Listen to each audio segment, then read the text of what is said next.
Hi, and welcome back to Storytime. So this story time we are finishing up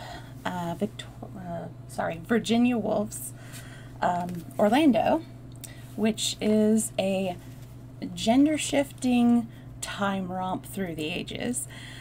And this is going to be a bit longer than our usual story times, probably about 2 hours and 45 minutes-ish. We'll see. Her chapters tend to be extremely long. I thought that I could average them in about 2 hours, but they're different lengths. So last chapter was, oh goodness, that was about half as long as this one. So yeah, that's why this story time is going to be a bit longer, because it is a very, very long chapter. I forgot to put on my glasses. Oops. On my lovely pin curtain is where I keep my glasses, because otherwise I'm going to lose them, and they need a good clean.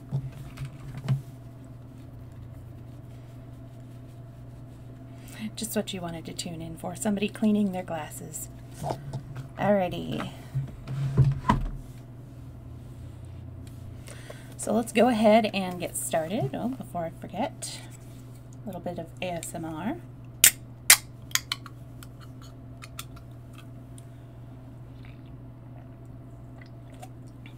It's too bad Kickin's not here.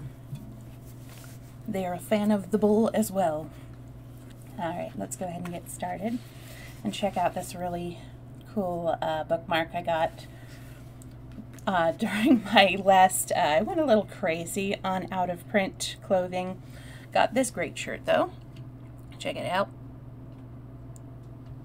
I've also got a mask with the same design.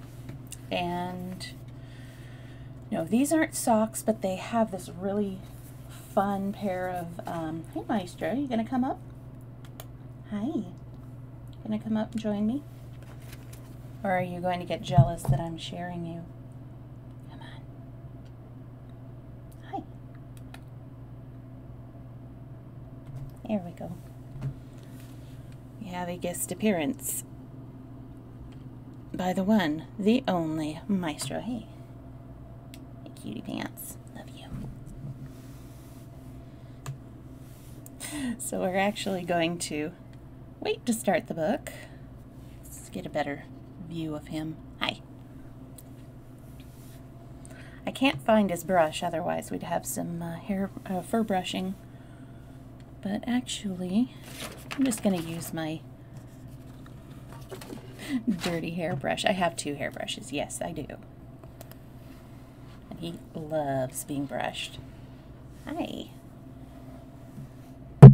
He doesn't like cat hairbrushes, or cat fur brushes, though. You're not getting, there we go. You're not giving us a good picture to enjoy. He's so cute. But it's, hey Ollie, how are you? I am doing all right. It's been a stressful week, but now it's my weekend. And this is Maestro, by the way. He loves getting brushed with you know, these kinds of hairbrushes for long hair. Oh, that's good. Good to hear. Has the weather been behaving itself where you are? It's cooled down. We got down to the high 80s, and, you know, I'll take what I can get. It was still way too hot, but Maestro, you're giving us your tail. Hi. Don't worry, I'll start story time in a moment, but he's actually not minding being on screen. He usually doesn't like sharing me. He gets sulky. But look at him. He is so glossy and beautiful. You're going to make me drop my book. Let's get a better picture of him. Let's see. Yeah, there he is. I am so sorry, you guys. Well, now he's off my lap, so we can start story time now. All right. Well, that was weird. Hi, are you coming back? You're not coming back? No, you're just gonna look at me. Okay, well that's... Oh, nice. Yeah, I've heard good things. I still haven't read any Tolstoy, making my way through the classics, so this is my first foray into Virginia Woolf. I've read a little bit of Dickens. I liked the first third of Great Expectations, and then he went to London. I started really not liking it. I've read some Mark Twain, and Twain is tricky because, you know, it was a different America back then and very steeped in racism and slavery, and he did try to take on things as political statements, but they don't really read very well. I may try a Connecticut Yankee in King Arthur's Court. Oh, that's right. I did do Prince and the Pauper by Mark Twain. That was interesting. I'd never read it before, and he does it in, tries to use the style of speak in Henry VIII's time. And let me tell you, that is like trying to read, Runny Babbitt fresh, like never having read it and reading it aloud. I'm not sure if you're familiar with Runny Babbitt. It is one of Shel Silverstein's lesser known poem books, and he did it kind of as a commentary, a play on words, where he kind of tries to use your brain's filling in things like Runny Babbitt. Of course, when we see that, we think bunny rabbit, but he switches the letters and like every single word, and it's just it's a roller coaster of a time, I'll tell you that much. Let's see. I have already read Robert Louis Stevenson. Anne of Green Gables I read. Goodness. There are some that, like, I read my first H.G. Wells on stream. I thought, oh, Time Machine, I can do that all in one story time. Took 3.5 hours, my word. So how are you enjoying War and Peace? I didn't mean to go off on a tangent like that. Sorry. And for fun, let's see. I mean, this is also fun. I love doing reading aloud. In fact, I got started reading aloud, reading to my first cat, Walkie, many, many years ago. I want to say about 26 years ago? Oh, 25 years ago, yeah. Spurred on by the kids being frustrated, like kids in school being frustrated when I would get called on to read aloud. And I'm like, well, then I'm going to get better. And I did. Oh, that's good. I love hearing people's, you know, like opinions and reviews and stuff of books, which is perfect because I work in a bookstore. So, sorry story time hasn't happened in like a week and a half. Things got really, really crazy at the bookstore where I work. We had recently lost a few of our employees and had to hire new ones, so now we're in training again. And it's been a time, and I'm in charge about the first half of the week, Monday through Thursday usually. But it is the weekend now. We get to chill and read and play games or whatever. So let's go ahead and get started. Oh, sorry. My desk is a mess now. All right, you go there. Oh, okay, nice, yeah. I did some writing, never got anything published, but it is really fun to, like, I like to write the way I read without really knowing the end and seeing how the story unfolds. And it is a very interesting and fun way of writing. But I know everybody has their different way of writing. But writing memories, that's interesting. Okay, let's see. No, that's not the thing. Sorry. I'm a little out of practice. There we go. So, hiding maestro, we'll go ahead and get started. Chapter 6. Orlando went indoors. It was completely still. It was very silent. There was the ink pot, there was the pen, there was the manuscript of her poem, broken off in the middle of a tribute to eternity. She had been about to say, when Basket and Bartholomew interrupted with the tea things, "Nothing changes," and then, in the space of 3 seconds and a half, everything had changed. She had broken her ankle, fallen in love, married Shelmardine. There was the wedding ring on her finger to prove it. It was true that she had put it there herself before she met Shelmardine, but that had proved worse than useful. She now turned the ring round and round with superstitious reverence, taking care lest it should slip past the joint of her finger. "The wedding ring has to be put on the 3rd finger of the left hand," she said, like a child cautiously repeating its lesson, "for it to be of any use at all." She spoke thus, aloud and rather more pompously than was her wont, as if she wished someone whose good opinion she desired to overhear her. Indeed, she had in mind, now that she was at last able to collect her thoughts, the effect that her behavior would have had upon the spirit of the age. She was extremely anxious to be informed whether the steps she had taken in the matter of getting engaged to Shelmardine and marrying him met with its approval. She was certainly feeling more herself.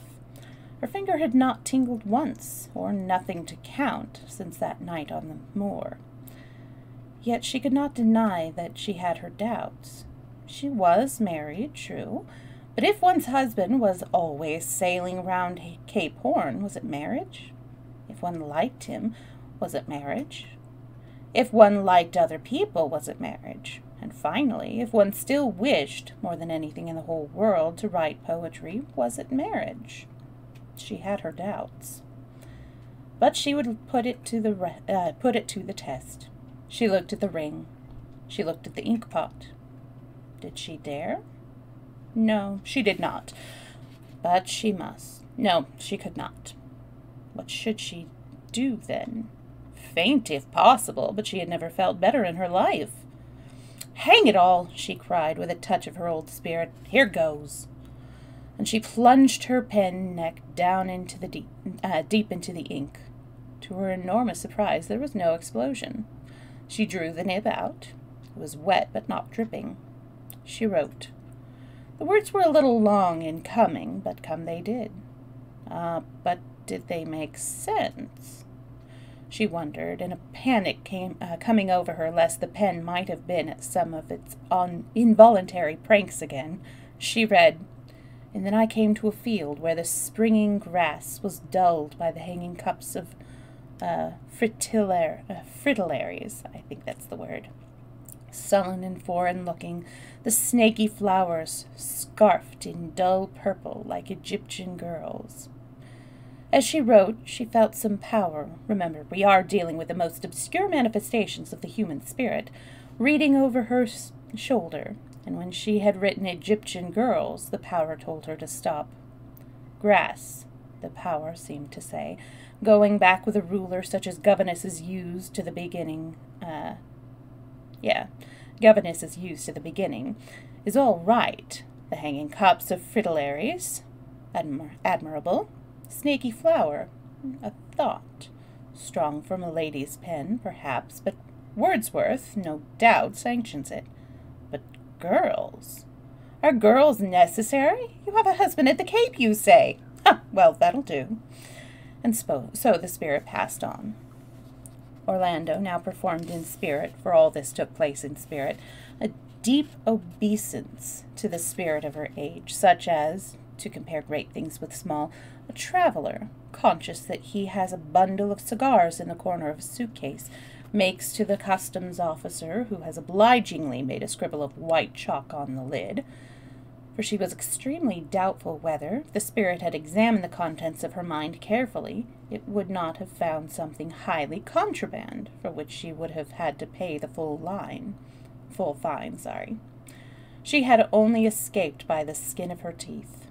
She had just managed by some dexterous deference to the spirit of the age, by putting on a ring and finding a man on a moor, by loving nature and being so satirist, cynic, or psychologist, only one of which goods would have been discovered at once, to pass its examination successfully. And she heaved a deep sigh of relief, as indeed well she might, for the transaction between a writer and the spirit of the age is one of infinite delicacy, and upon a nice arrangement between the two the whole fortune of his works depends. Orlando had so ordered it that she was in an extremely happy position. She need neither fight her age nor submit to it.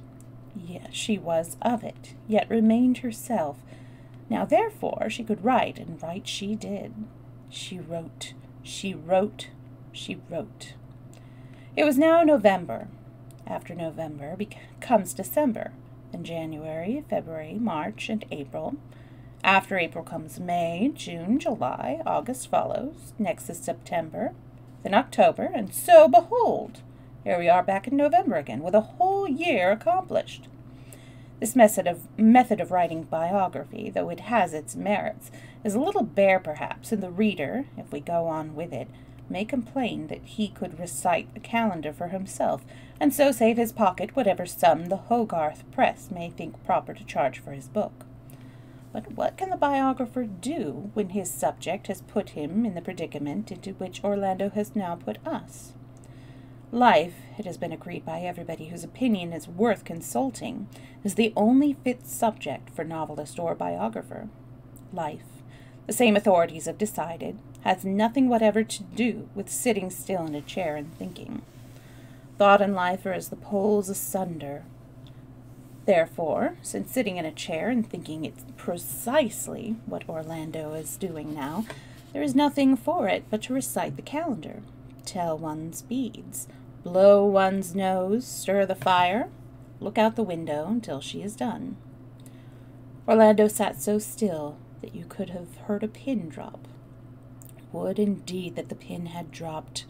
That would have been life of a kind, or if a butterfly had fluttered through the window and settled on her chair, one could write about it. Or suppose she had got up and killed a wasp, then at once we could out with our pens and write. For there would be bloodshed, if only the blood of a wasp. Where there is blood, there is life, and if killing a wasp is the merest trifle compared with killing a man, still it is a fitter subject for novelist or biographer than this mere wool-gathering, this thinking, sitting in a chair day in, day out with a cigarette and a sheet of paper and a pen and an ink pot. If only subjects, we might complain, for our patience is wearing thin, had more consideration for their biographers. What is more irritating than to see one's subject on whom one has lavished so much time and trouble slipping out of one's grasp altogether and indulging? Witness her sighs and gasps, her flushings, her palings, her eyes now bright as lamps, now haggard as dawns. What is more humiliating than to see all this dumb show of emotion and excitement gone through before our eyes when we know that what causes it, thought and imagination, are of no importance whatsoever? But Orlando was a woman. Lord Palmerston had just proved it. And when we are writing the life of a woman, we may, it is agreed, waive our demand for action and substitute love instead. Love, the poet has said, is woman's whole existence, and if we look for a moment at Orlando writing at her table, we must admit that never was there a woman more fitted for that calling. Surely, since she is a woman, and a beautiful woman, and a woman in the prime of her life, she will soon give over this pretense of writing and thinking, and begin at least to think of a gamekeeper. And as long as she thinks of a man, nobody objects to a woman thinking. And then she will write him a little note, and as long as she writes little notes, nobody objects to a woman writing either, and make an assignation for Sunday dusk, and Sunday dusk will come, and the gamekeeper will whistle under the window, all of which, of course, the very stuff of life and the only possible subject for fiction. Surely Orlando must have done one of those things. Alas, 1,000 times alas, Orlando did none of them. But must it then be admitted that Orlando was one of those monsters of iniquity who do not love? She was kind to dogs, faithful to friends, generosity itself to a dozen starving poets, had a passion for poetry. But love, as the male novelists define it, and who, after all, speak with greater authority, I love all of her little snide asides, has nothing whatever to do with kindness, fidelity, generosity, or poetry. Love is slipping off one's petticoat, and but we will all know what love it is. Did Orlando do that? Truth compels us to say no, she did not. If, then, the subject of one's biography will neither love nor kill, but will only think and imagine, we must conclude that he or she is no better than a corpse, and so must leave her. The only resource now left us is to look out the window. There were sparrows. There were starlings, there was a number of doves, and 1 or 2 rooks, all occupied after their fashion. One finds a worm, another a snail. One flutters to a branch, another takes a little run on the turf. Then a servant crosses the courtyard wearing a green baize apron. Presumably he is engaged on some intrigue with one of the maids in the pantry, but as no visible proof is offered us in the courtyard, we can but hope for the best and leave it. Clouds pass, thin or thick, with some disturbance of the color of the grass beneath. The sundial registers the hour in its usual cryptic way. One's mind begins tossing up a question or two, idly, vainly, about the same life. Life, it sings, or croons rather, like a kettle on a hob. Life, life, oh, what art thou? Light or darkness? The baize apron of the under footman, or the shadow of the starling on the grass? Let us go, then, exploring this summer morning, when all are adoring the plum blossoms and the bee, and humming and hawing, and let us ask the starling, who is more sociable bird than the lark, what he may think on the brink of the dustbin, whence he picks among the sticks combines of combings of scullion hair. Of Scullion's hair. What's life, we ask, leaning on the farmyard gate. Life, life, life, cries the bird, as if he had heard and knew precisely what we meant by this bothering, prying habit of ours of asking questions indoors and out, and peeping and picking up daisies as the way of writers, when we don't know what to say next. Then they come here, says, that is right. Then they come here, says the birds, and let me ask what life is. Life, life, life. We trudge on then by the moor path to the high brow of the wine-blue, purple dark hill, and fling ourselves down there, and dream there, and see there a grasshopper carting back to his home in the hollow the straw. And he says if sawing like this can be given a name so sacred and tender, life's labor, or so we interpret the whir of his dust-choked gullet, and the ant agrees, and the bees. But if we lie here long enough to ask the moths when they come at evening, stealing among the paler why can't I speak?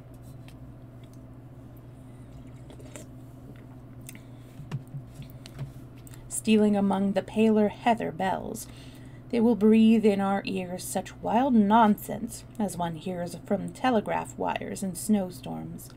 Tee-hee, ha-ha, laughter, laughter, the moth said. Having asked then of man and of bird and the insects, for fish, men tell us, who have lived in green caves, solitary for years, to hear them speak, never say, and so perhaps know what life is. Having asked them all and grown no wiser, but only older and colder, for did we not pray once in a way to wrap up in a book something so hard, so rare one could swear it was life's meaning. Back we must go and say straight out of the reader, out to the reader who waits a tiptoe to hear what life is. Alas, we don't know. At this moment, but only just in time to save the book from extinction, Orlando pushed away her chair, stretched her arms, dropped her pen, came to the window, and exclaimed, "Done!" She was almost fell to the ground by the extraordinary sight which now met her eyes. There was the garden and some birds. The world was going on as usual. All the time she was writing, the world had continued. "And if I were dead, it would be just the same," she exclaimed.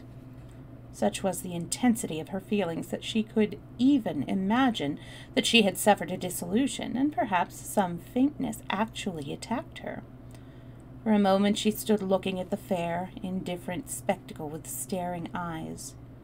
At length she had revived in a singular way. The manuscript which reposed above her heart began shuffling and beating as if it were a living thing, and, what was still odder, and showed how fine a sympathy was between them, Orlando, by inclining her head, couldn't make out what it was that it was saying. It wanted to be read. It must be read. It would die in her bosom if it were not read. For the first time in her life she turned with violence against nature. Elkhorns and rose bushes were about her in profusion. Oh, elk-hounds, sorry. But elk-hounds and rose bushes can none of them read. It is a lamentable oversight on the part of the Providence which has never struck her before. Human beings alone are thus gifted. Human beings had become necessary. She rang the bell. She ordered the carriage to take her to London at once. "There's just time to catch the 11:45, milady," said Basket. Orlando had not yet realized the invention of the steam engine, but such was her absorption in the sufferings of a being who, though not herself, yet entirely depended on her, that she saw a railway train for the first time. "Hi, Snockings, are you going to come up?" Whoop. She gets stuck very, very easily now. And if you've never met Snockings before, this is she, and that is she right there. Are you going to join me for story time? Are you just going to walk around stumbling? Oh, yes, I will. Snack time for the kitties. All right, Snockings, you ready for, hey, Snockings, there's more than, like, are you just going to hang out on my shoulder then?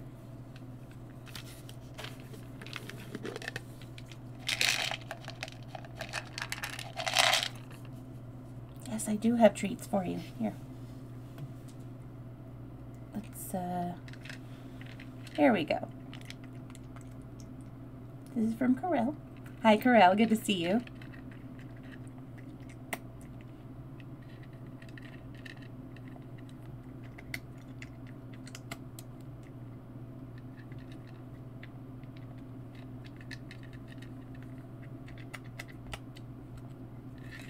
There's still a couple there.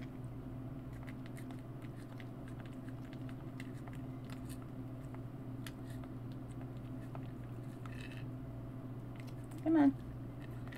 Hey. Hey, silly. Oh, ooh, 14 hours. I haven't done that in a long time. Did you get them all? Yep, she's looking it clean. It's got all that great fishy flavor. Cats are not so much for poultry and other fowl. They love the fish stuff. You ate all your treats. This is just the smell that you're smelling. But she's enjoying it. Hi. Alright, let me go grab Maestro, since we're in a little bit of a break. You missed it, Corel. He was having a lovely brushing. Or actually, I'll wait until she has detached herself, because she has decided that she's going to be my shoulder gremlin for right now. She tends to stick very easily. But don't worry, I will get Maestro his treats when she has detached herself. Oh, are you going to detach yourself now? Alright. Let's get your claw unhooked. Nope. She's staying here, just in a different position. There we go. Okay, now I'm getting Maestro. Be right back.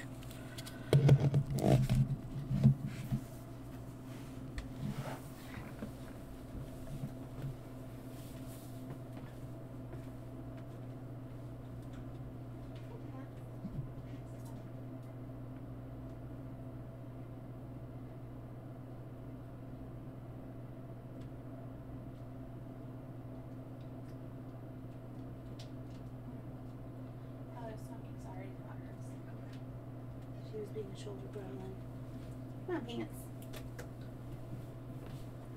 Maestro.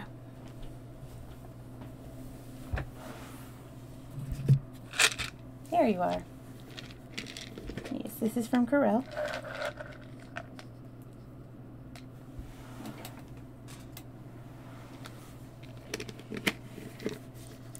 Yeah, Maestro actually got some screen time. He got a lovely brushing. Now I have to clean my hairbrush because I couldn't find his. He has his own. Alright, there we go. That was, you just like swallowed those whole, didn't you? You did. That was it. Alrighty. Let's find where we were. How's the weather been treating you, Corral? I hope it's been cool and there are no tornadoes or anything like that. When is tornado season? Is that summer or is that fall?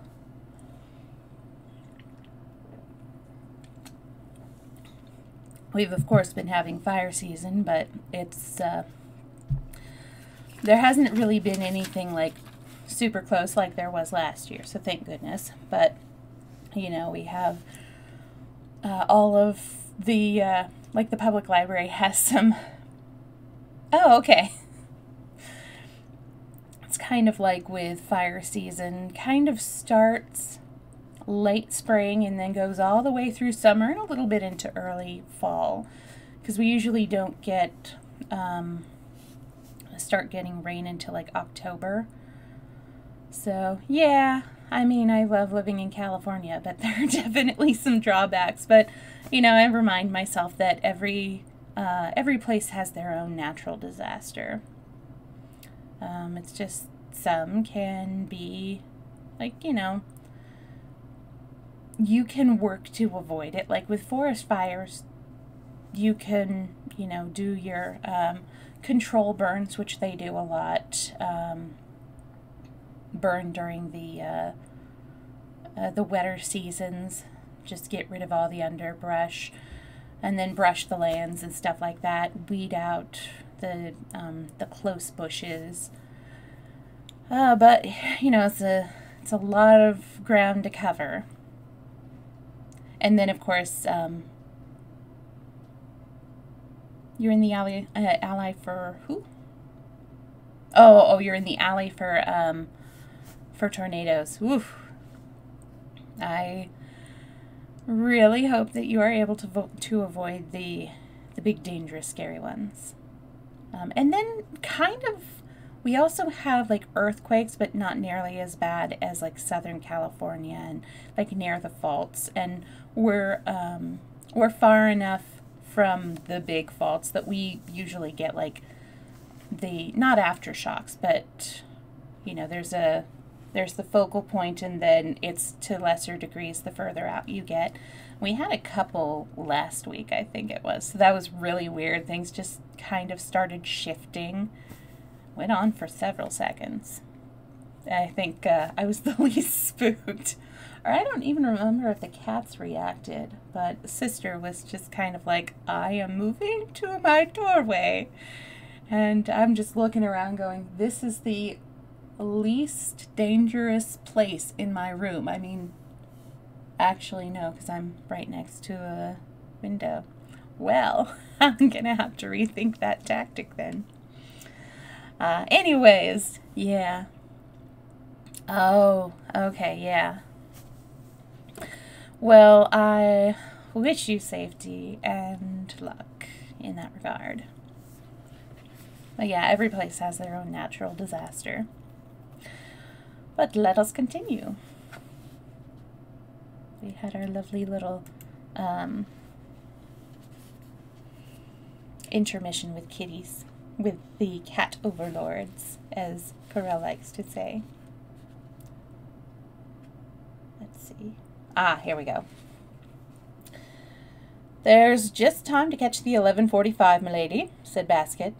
Orlando had not yet realized the invention of the steam engine, but such was her absorption in the sufferings of a being who, though not herself, yet entirely depended on her, that she saw a railway train for the first time, took her seat in a railway carriage, and had the rug arranged about her knees without giving a thought to that stupendous invention which had, the historians say, completely changed the face of Europe in the past 20 years. As indeed happens much more frequently than historians say.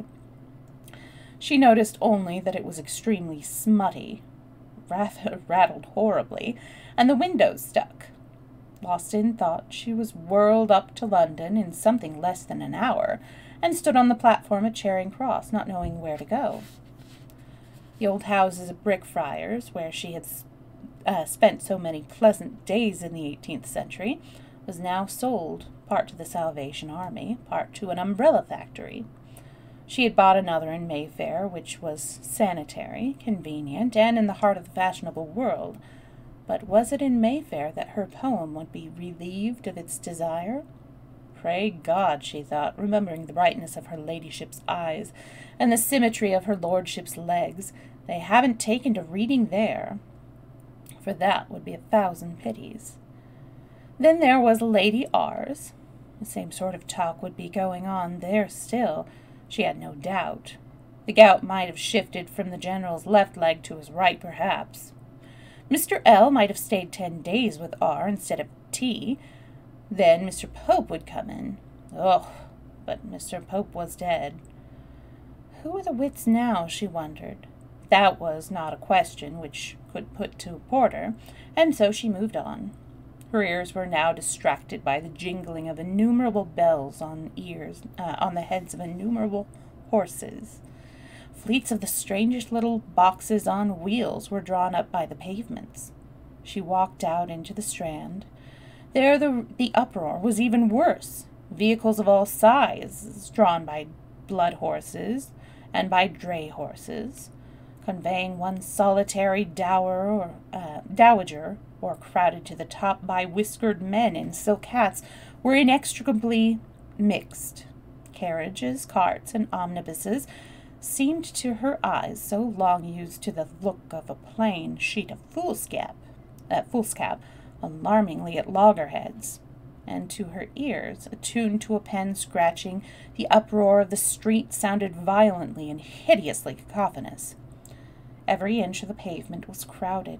Streams of people threading in and out between their own bodies and the lurching and lumbering traffic, with incredible agility, poured incessantly west and east. Along the edge of the pavement stood men, holding out trays of toys and bawled. B-A-W-L-E-D, not bald. At corners, women sat beside great baskets of spring flowers and bawled. Boys running in and out of horses' noses, holding printed sheets to their bodies, bawled too. Disaster! Disaster! At first Orlando supposed that she had arrived at some moment of national crisis, but whether it was happy or tragic, she could not tell. She looked anxiously at people's faces, but that confused her still more. Here would come by a man sunk in despair, muttering to himself as if he knew some terrible sorrow. Past him would nudge a fat, holly-faced fellow, shouldering his way along as if it were a festival for all the world. Indeed, she came to the conclusion that there was neither rhyme nor reason in any of it. Each man and each woman was bent on his own affairs, and where was she to go? She walked on without thinking, up one street and down another, by vast windows piled with handbags and mirrors and dressing gowns and flowers and fishing rods and luncheon baskets, while stuff of every hue and pattern, thickness or thinness, was looped and festooned and ballooned across and across. Sometimes she passed down avenues of sedate mansions, soberly numbered 1, 2, 3, and so on right up to 200 or 300, each the copy of the other, with 2 pillars and 6 steps and a pair of curtains neatly drawn, and family luncheons laid on tables, and a parrot looking out of a window, and a manservant out of another, until her mind was dizzied with the monotony. Then she came to great open squares with black, shiny, tightly buttoned statues of fat men in the middle, and war horses prancing, and columns rising, and fountains falling, and pigeons fluttering. So she walked and walked along pavements between houses until she felt very hungry, and something fluttering above her heart rebuked her with having forgotten all about it. It was her manuscript, The Oak Tree. She was so confounded at her own neglect. She stopped dead where she stood. No coach was in sight. The street, which was wide and handsome, was singularly empty.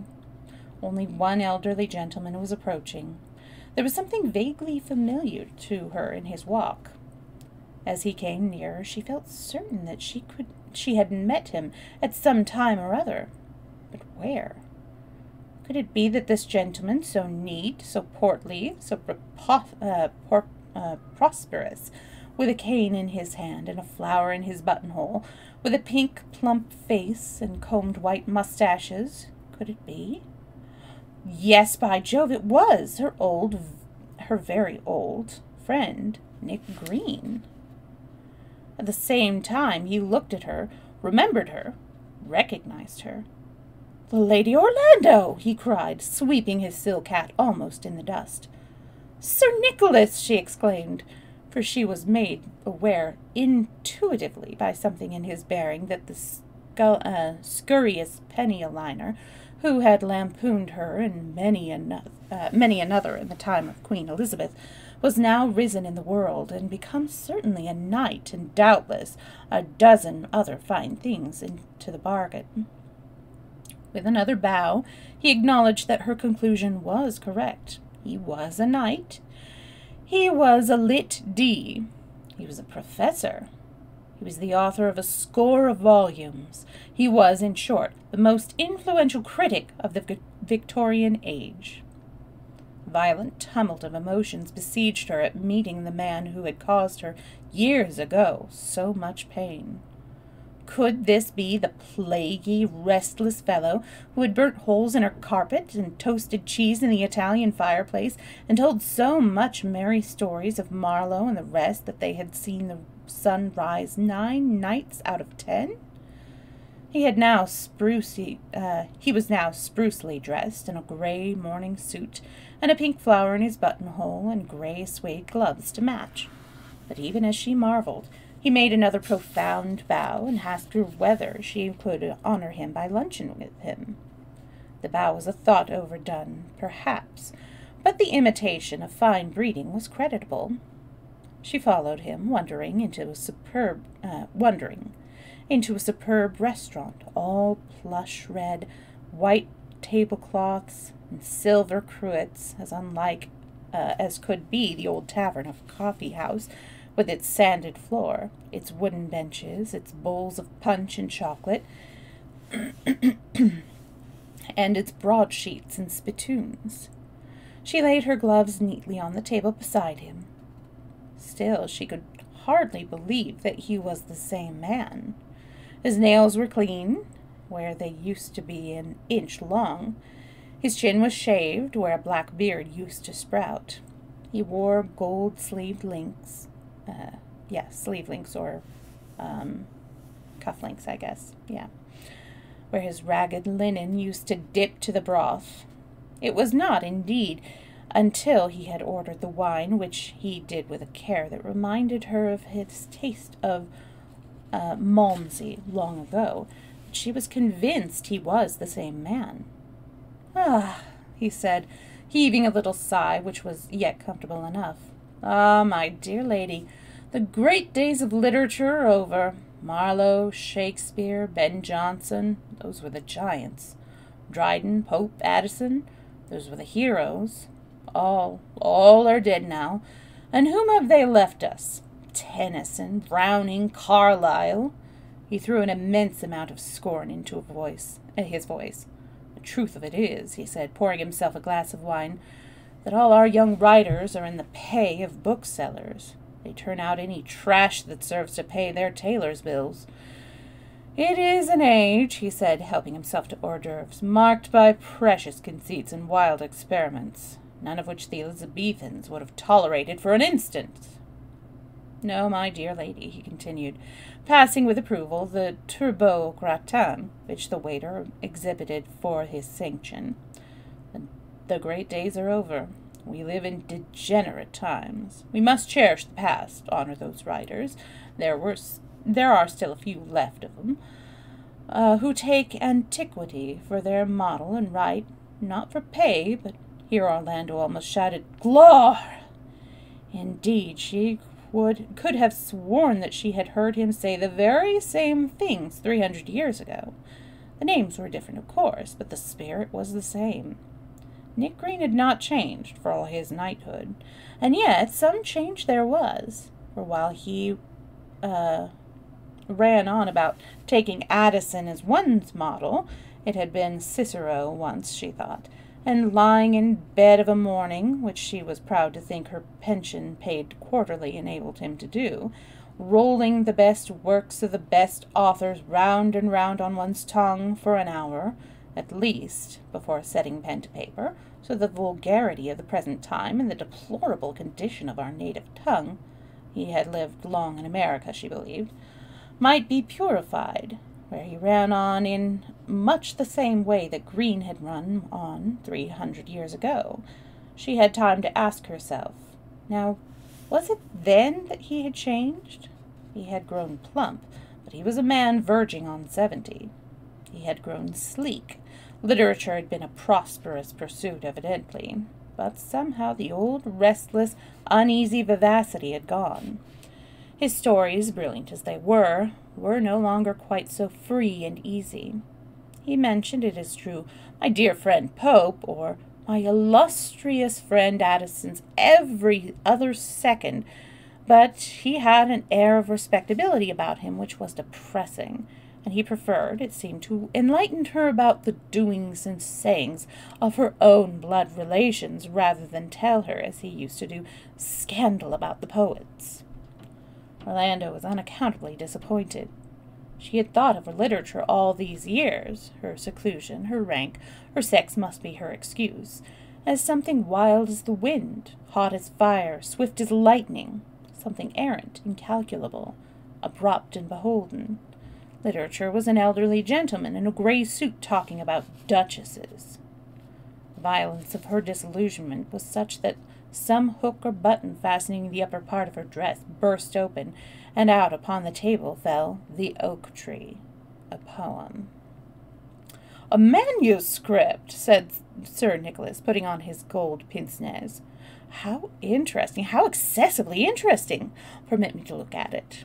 And once more, after an interval of some 300 years, Nicholas Green took Orlando's poem and, laying it down among the coffee cups and the liquor glasses, began to read it.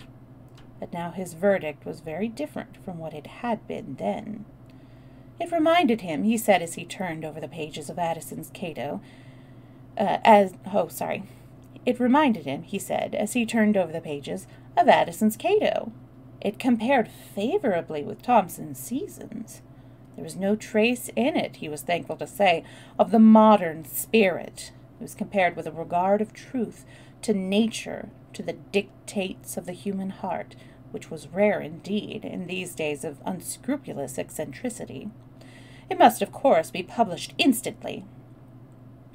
Really, Orlando did not know what he meant. She had always carried her manuscript about with her in the bosom of her dress. The idea tickled Sir Nicholas considerably. "What about royalties?" he asked. Orlando's mind flew to Buckingham Palace, and some dusky potentates who happened to be studying there. Sir Nicholas was highly diverted. He explained that he was alluding to the fact that Mr.'s, here he mentioned a well-known firm of publishers, would be delighted if he wrote them a line to put the book on their list. He could probably arrange for a royalty of 10% on all copies up to 2,000.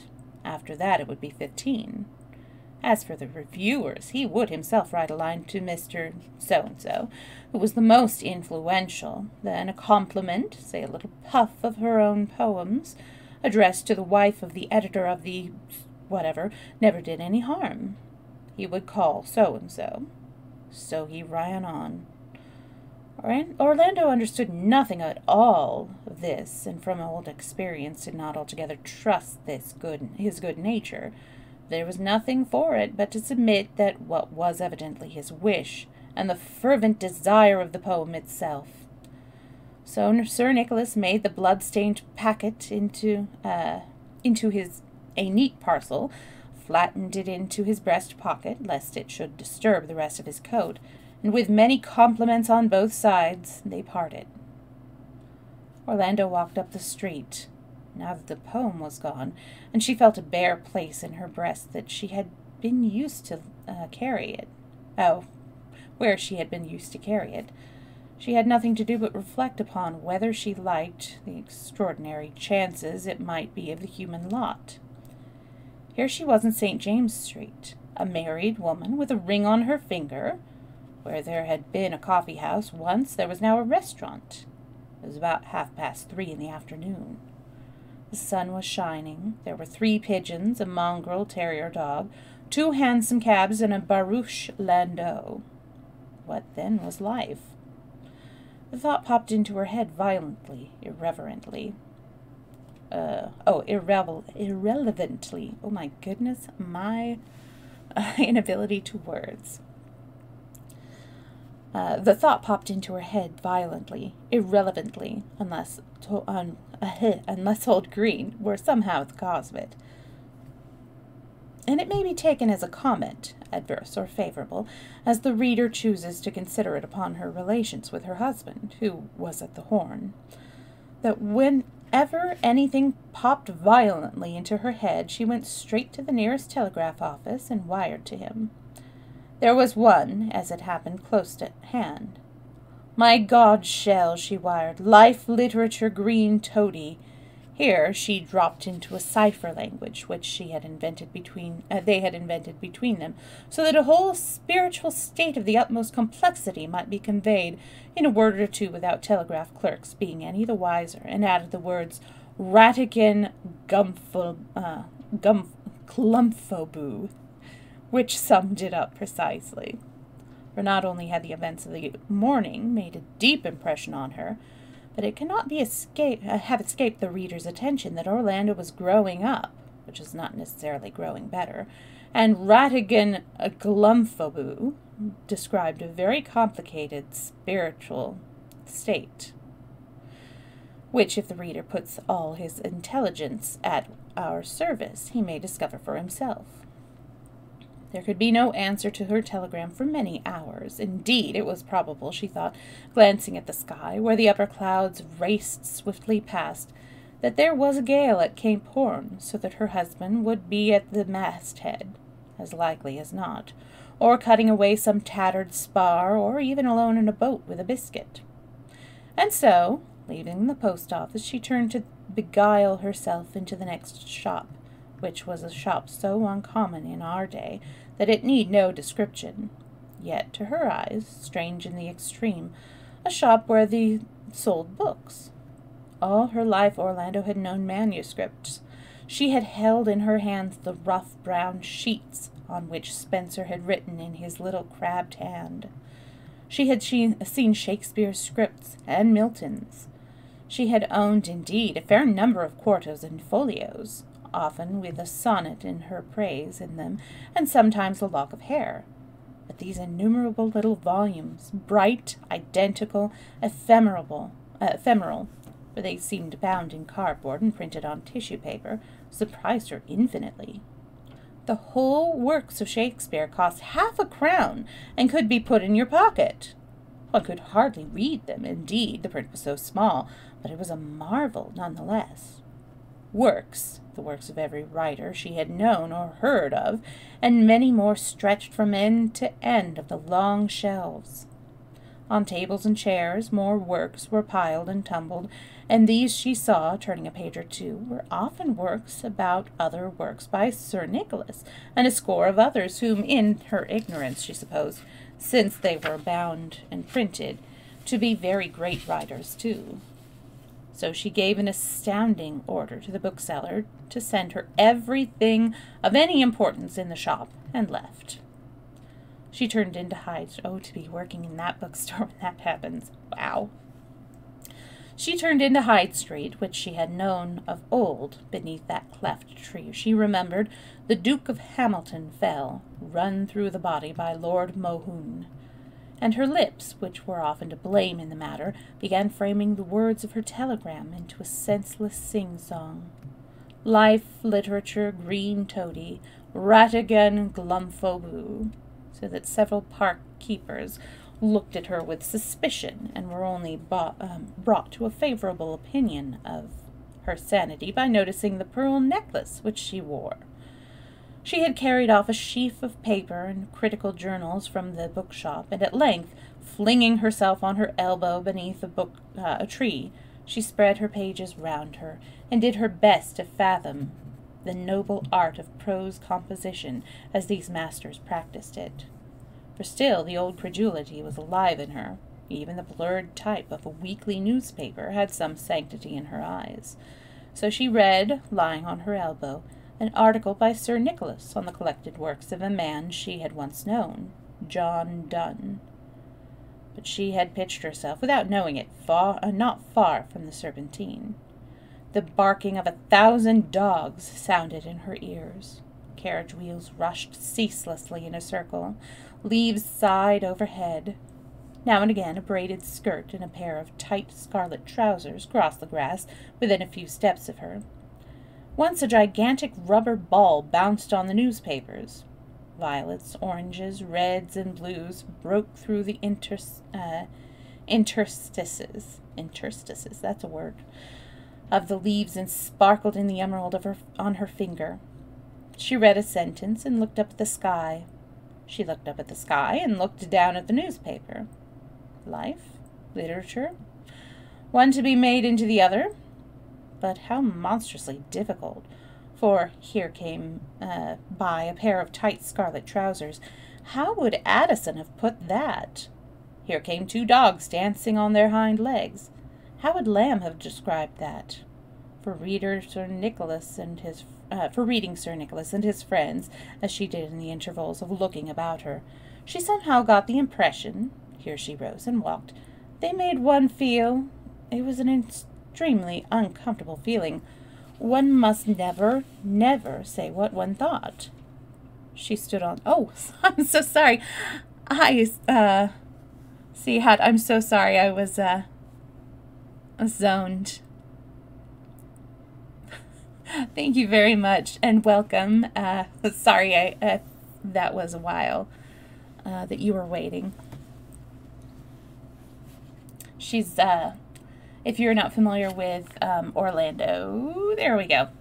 It's by Virginia Woolf. I'm going to put the little thing right there. And it is kind of, Orlando starts out born a male, and then somehow through one of the transitions into another century, because she's lived several centuries, she becomes a woman.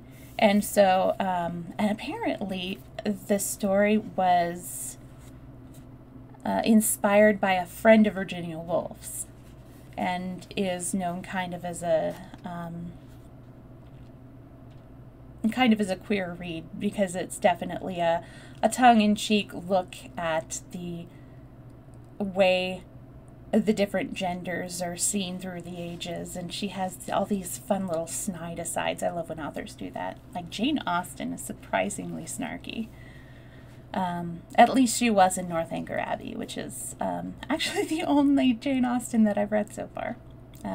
Yeah, I hope you're enjoying it, and sorry again about not noticing you in chat. And I'm not sure if you're new to the stream, but Carell can put up my socials links and the YouTube and all that stuff, so you can take a look at that. So I will continue. Let's see, where were we? For reading Sir Nicholas and his friends, as she did in the intervals of looking about her, she somehow got the impression, here she rose and walked, they made one feel, it was an extremely uncomfortable feeling, one must never, never say what one thought. She stood on the banks of the Serpentine. It was a bronze color. Spider-thin boats were skimming from side to side. Thank you, Carell. They made one feel, she continued, that one must always, always write like somebody else. The tears formed themselves in her eyes. For really, she thought, pushing a little boat off with her toe, I don't think I could. Here the whole of Sir Nicholas's article came before her, as articles do, 10 minutes after they are read, with the look of his room, his head, his cat, his writing table, and the time of the day thrown in. I don't think I could, she continued, considering the article from this point of view. Sit in a study.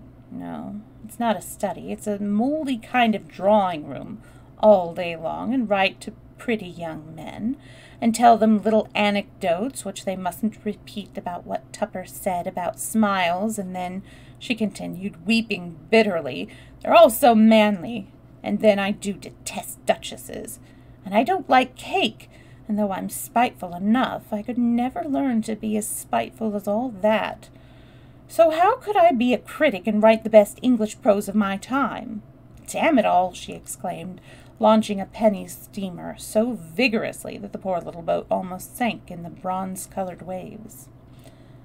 Now, the truth is that when she has been in a state of mind, as nurses call it, and the tears still stood in Orlando's eyes, the thing one is looking at becomes, not itself, but another thing, which is bigger and much more important, and yet remains the same thing. If one looks at the Serpentine in this state of mind, the waves soon become just as big as the waves on the Atlantic. The toy boats become indistinguishable from ocean liners. So Orlando mistook the toy boat for her husband's brig, and the waves she had made with her tow for a mountain of water off Cape Horn, and as she watched the toy boat climb the ripple, she thought she saw Bonthrop's ship climb up and up a glassy wall. Up and up it went, and a white crest with 1,000 deaths in it arched over it, and through the 1,000 deaths it went and disappeared. It's sunk, she cried out in an agony. And then, behold, there was again, sailing along safe and sound among the ducks on the other side of the Atlantic. Ecstasy, she cried, ecstasy! Where's the post office? She wondered, for I must wire at once to Shell and tell him, and repeating, a toy boat on the Serpentine and ecstasy, alternately, for the thoughts were interchangeable, and meant exactly the same thing, she hurried towards Park Lane. A toy boat, a toy boat, a toy boat, she repeated, thus enforcing upon herself the fact that it is not articles by Nick Green or John Donne, nor 8-hour bills, nor covenant, nor factory acts that matter. It's something useless, sudden, violent, something that costs a life, red, purple, blue, a spurt, a splash, like those hyacinths, she was passing the fine bed of them, free from taint, dependence, soilure of humanity or care for one's kind. Something rash, ridiculous, like my hyacinth, husband, I mean, Bonthrop, that's what it is. A toy boat on the Serpentine, ecstasy. It's ecstasy that matters. Thus she spoke aloud, waiting for the carriages to pass at Stanhope Gate, with the consequence of not living with one's husband, except when the wind is sunk, is that one talks nonsense aloud in Park Lane. It would no doubt have been different had she lived all the year round with him, as Queen Victoria recommended. As it was, the thought of him would come upon her in a flash. She found it absolutely necessary to speak to him instantly. She did not care in the least what nonsense it might make, or what dislocation it might inflict on the narrative. Nick Green's article had plunged her in the depths of despair. The toy boat had raised her to the heights of joy. So she repeated, "Ecstasy, ecstasy," and she stood waiting to cross. But the traffic was heavy with that spring afternoon, and kept her standing there, repeating, "Ecstasy, ecstasy," or a toy boat on the Serpentine, while the wealth and power of England sat, as if sculptured, in hat and cloak, in four-in-hand Victoria, and barouche landau. It was as if, I think a four-in-hand is a kind of a vehicle, like a four-in-hand cart or something, I think. It sounds familiar. I may be incorrect. It was as if a golden river, or coagulated and it was as if a golden river had coagulated and massed itself in golden blocks across Park Lane.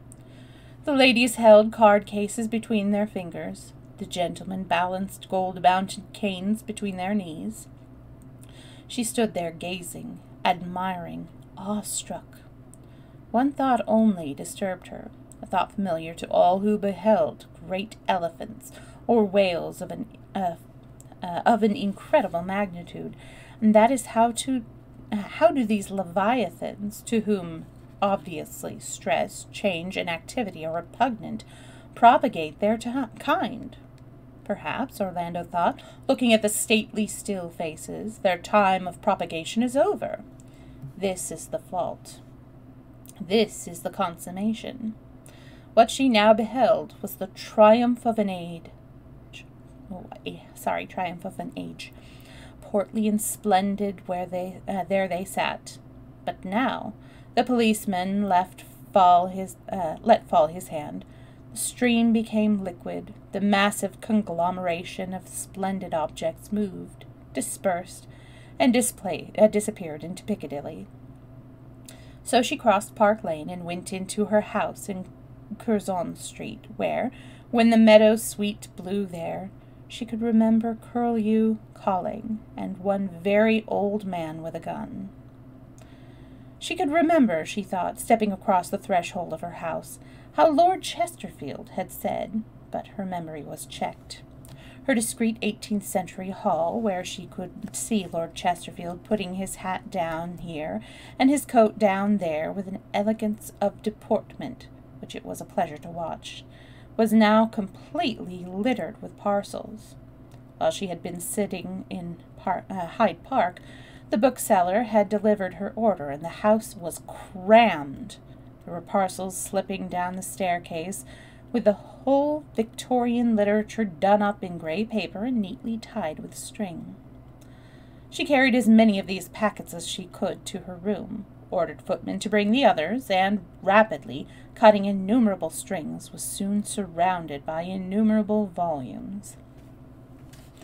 Accustomed to the little literature of the 16th, 17th, and 18th centuries, Orlando was appalled by the consequences of her order.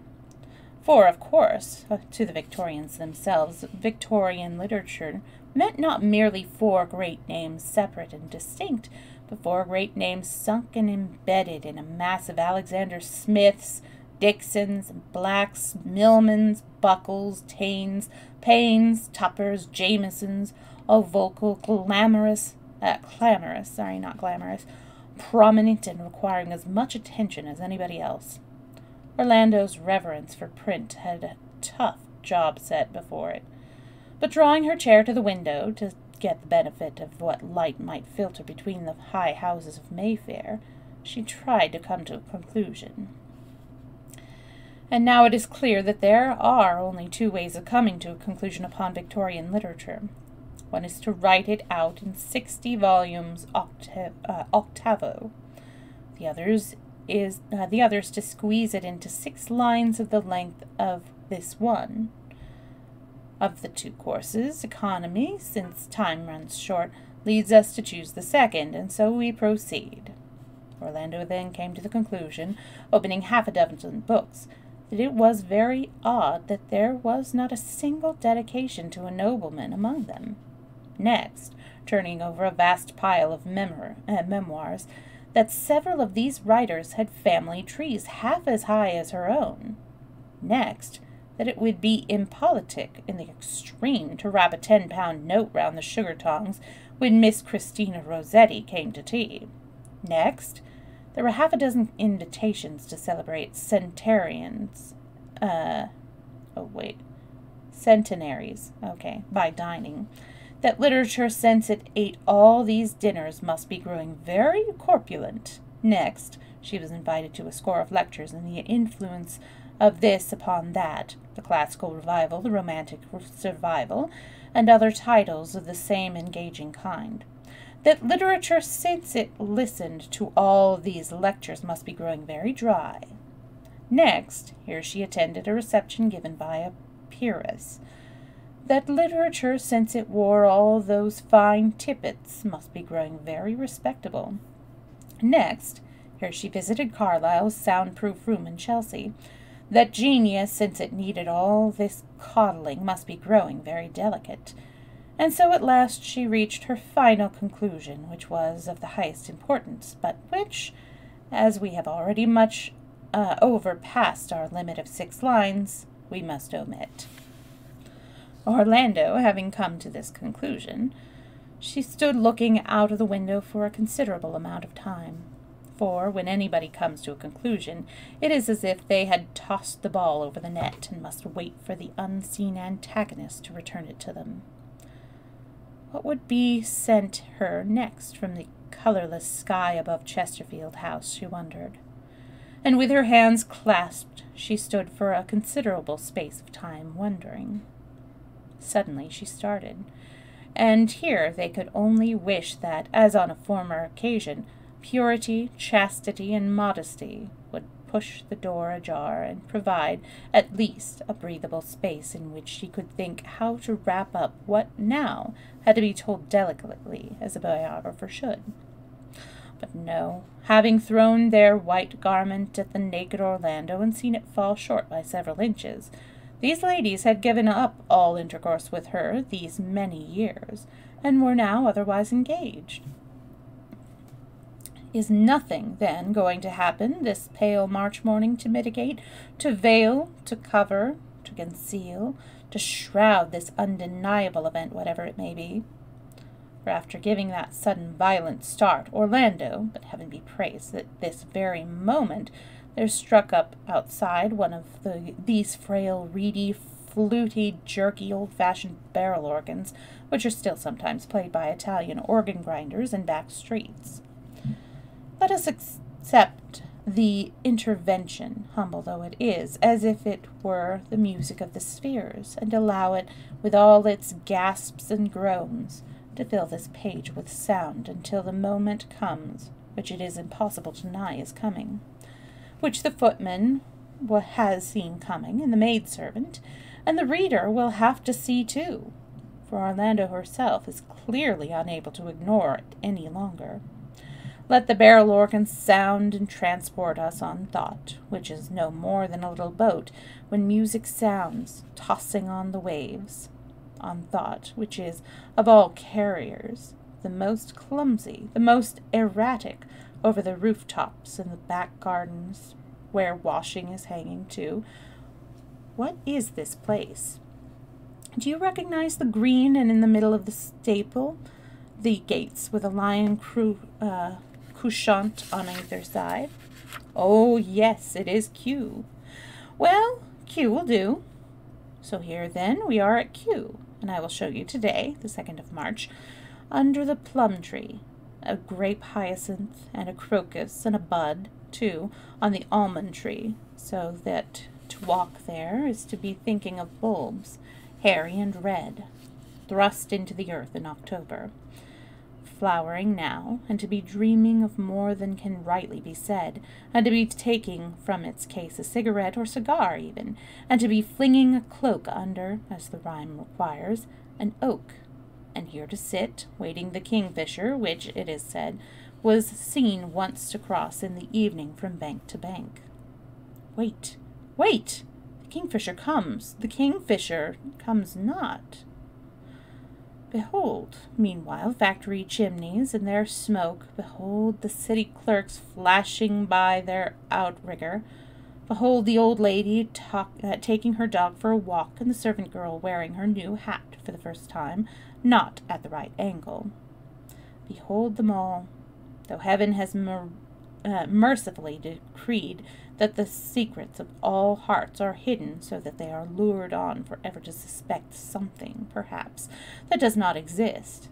Still, through our cigarette smoke, we see blaze up and salute the splendid fulfillment of natural desires for a hat, for a boat, for a rat in a ditch, as once one saw blazing. Such silly hops and skips the mind takes when it slops it like this all over the saucer and the barrel organ plays. Saw blazing a fire in a field against minarets near Constantinople. Hail, natural desire! Hail, happiness, divine happiness, and pleasure of all sorts, flowers and wine. The one fades and the other intoxicates. And half-crown tickets out of London on Sundays, and singing in a dark chapel hymns about death and anything that interrupts and confounds the tapping of typewriters, and filing of letters, and forging of links and chains, binding the empire together. Hail even the crude red bows on shop girls' lips, as if Cupid very clumsily dipped his thumb in red ink and scrawled a token in passing.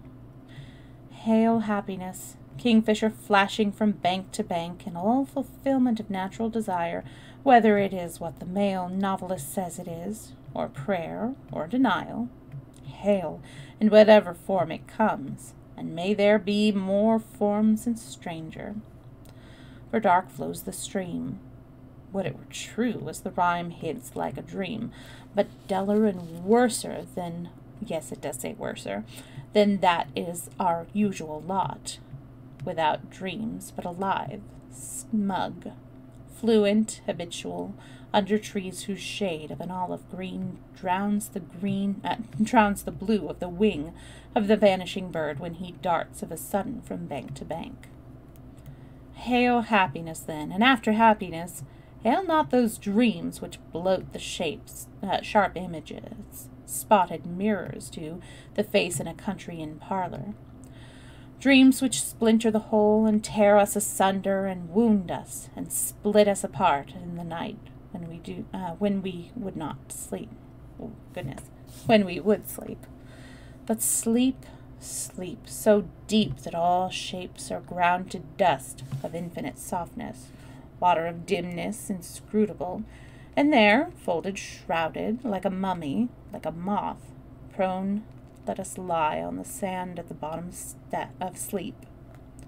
But wait, we are not going this time visiting the blind land. Blue, like a match struck right in the ball of the innermost eye, he flies, burns, bursts the seal of sleep, the kingfisher, so that now floods back, refluent like a tide, the red, thick stream of life again, bubbling, dripping, and we rise in our eyes, for how handy a rhyme is to pass us safe over the awkward transition from death to life, fall on. Here the barrel organ stopped playing abruptly. "It's a very fine boy, milady," said Mrs. Banting, the midwife, putting her firstborn child into Orlando's arms. In other words, Orlando was safely delivered of a son on Thursday, 20 March, at 3 o'clock in the morning. That's a weird transition. Once more, Orlando stood at the window, but let the reader take courage. Nothing of the same sort is going to happen today, which is not by all means the same day. No, for if we look out of the window, as Orlando was doing at the moment, we shall see that Park Lane itself has considerably changed. Indeed, one might stand there 10 minutes or more, as Orlando stood now, without seeing a single barouche landau. "Look at that!" she exclaimed, some days later, when an absurd truncated carriage without any horses began to glide about of its own accord. A carriage without any horses, indeed. She was called away just as she said that, but came back again after a time, and had another look out the window. It was odd sort of weather nowadays. The sky itself, she could not help thinking, had changed. It was no longer so thick, so watery, so prismatic now that King Edward, see, there he was, stepping out of his neat brougham to go and visit a certain lady opposite, had succeeded Queen Victoria. The clouds had shrunk to a thin gauze. The sky seemed made of metal, which in hot weather tarnishes verdigris, copper color, or orange as metal does in a fog. It was a little alarming, this shrinkage. Everything seemed to have shrunk. Driving past Buckingham Palace last night, there was not a trace of that vast erection which she had thought everlasting. Top hats, widows' weeps, trumpets, telescopes, wreaths, all had vanished and left not a stain, not a puddle even, on the pavement. But it was now, after another interval, she had come back again to her favorite station in the window. Now in the evening that the change was most remarkable. Look at the lights in the houses. At a touch, a whole room was lit. Hundreds of rooms were lit, and one was precisely the same as the other. One could see everything in the little square-shaped boxes. There was no privacy, none of those lingering shadows in all corners that there used to be, none of those women in aprons carrying wobbly lamps, which they put down carefully on this table and on that. At a touch, the whole room was bright. And the sky was bright all night long, and the pavements were bright. Everything was bright. She came back again at midday. How narrow women had grown lately. They always looked like stalks of corn, straight, shining, identical, and men's faces were as bare as the palm of one's hand. The dryness of the atmosphere brought out the color in everything, and seemed to stiffen the muscles of the cheeks. It was harder to cry now. Water was hot in 2 seconds. Ivy had perished or been scraped off houses. Vegetables were less fertile. Families were much smaller. Curtains and covers had been frizzled up, and the walls were bare, so that new brilliantly colored pictures of real things like streets, umbrellas, apples were hung in frames or painted upon the wood. There was something definite and distinct about the age, which reminded her of the 18th century, except that there was a distraction, a desperation, as she was thinking this, the immensely long tunnel in which she seemed to have been traveling for hundreds of years widened. The light poured in. Her thoughts became mysteriously tightened and strung up, as if a piano tuner had put his key in her back and stretched the nerves very taut. At the same time, her hearing quickened, and she could hear every whisper and crackle in the room, so that the clock ticked on the mantelpiece, beat like a hammer. And so for some seconds the light went on, becoming brighter and brighter, and she saw everything more and more clearly, and the clock ticked louder and louder until there was a terrific explosion right in her ear. Orlando leapt as if she had been violently struck on the head. 10 times she was struck. In fact, it was 10 o'clock in the morning. It was 11 October. It was 1928. It was the present moment. No one need wonder that Orlando started, pressed her hand to her heart, and turned pale.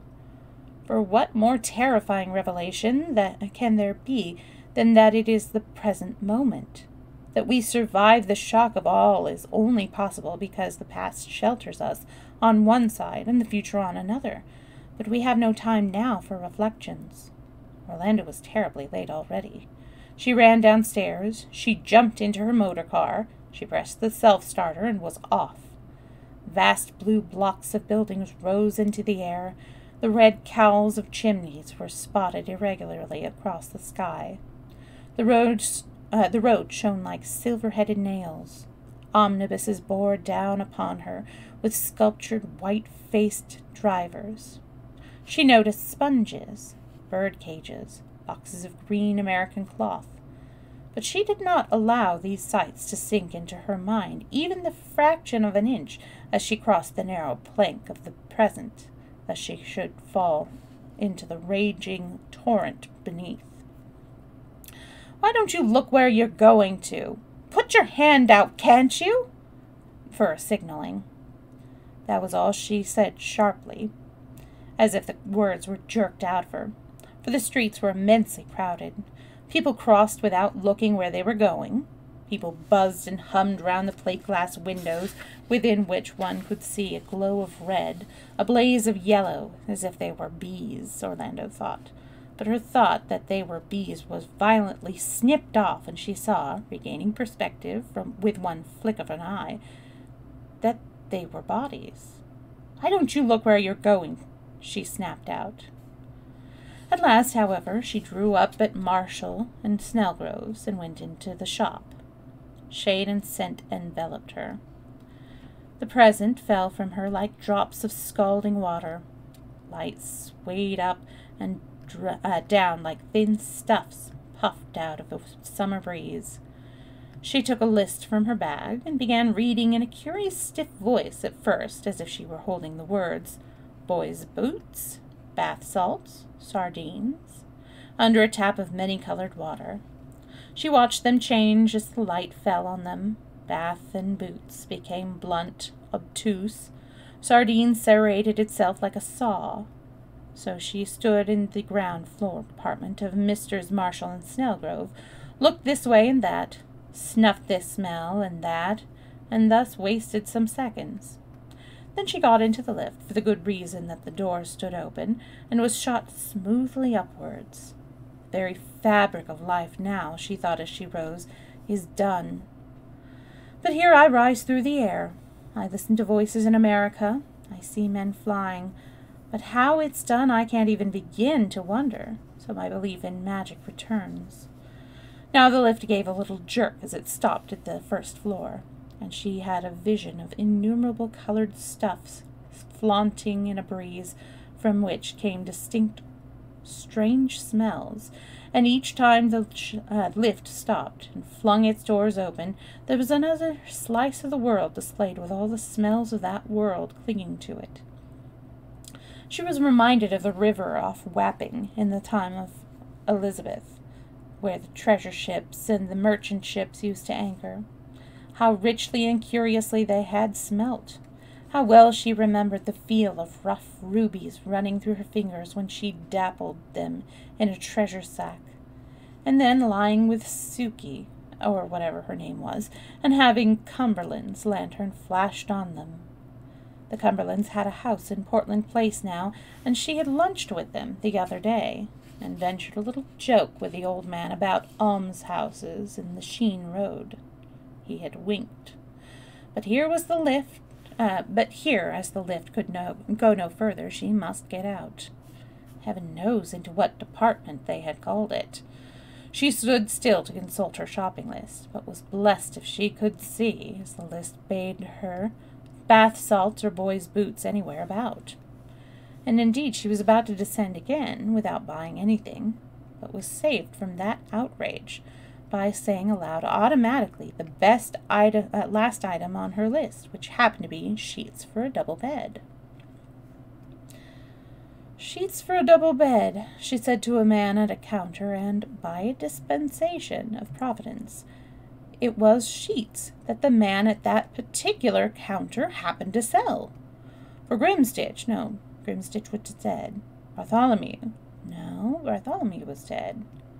Louise, then. Louise had come to her in a great taking the other day, for she had found a hole in the bottom of the sheet in the royal bed. Many kings and queens had slept there. Elizabeth, James, Charles, George, Victoria, Edward. No wonder the sheets had a hole in it. But Louise was positive she knew who had done it. It was the Prince Consort.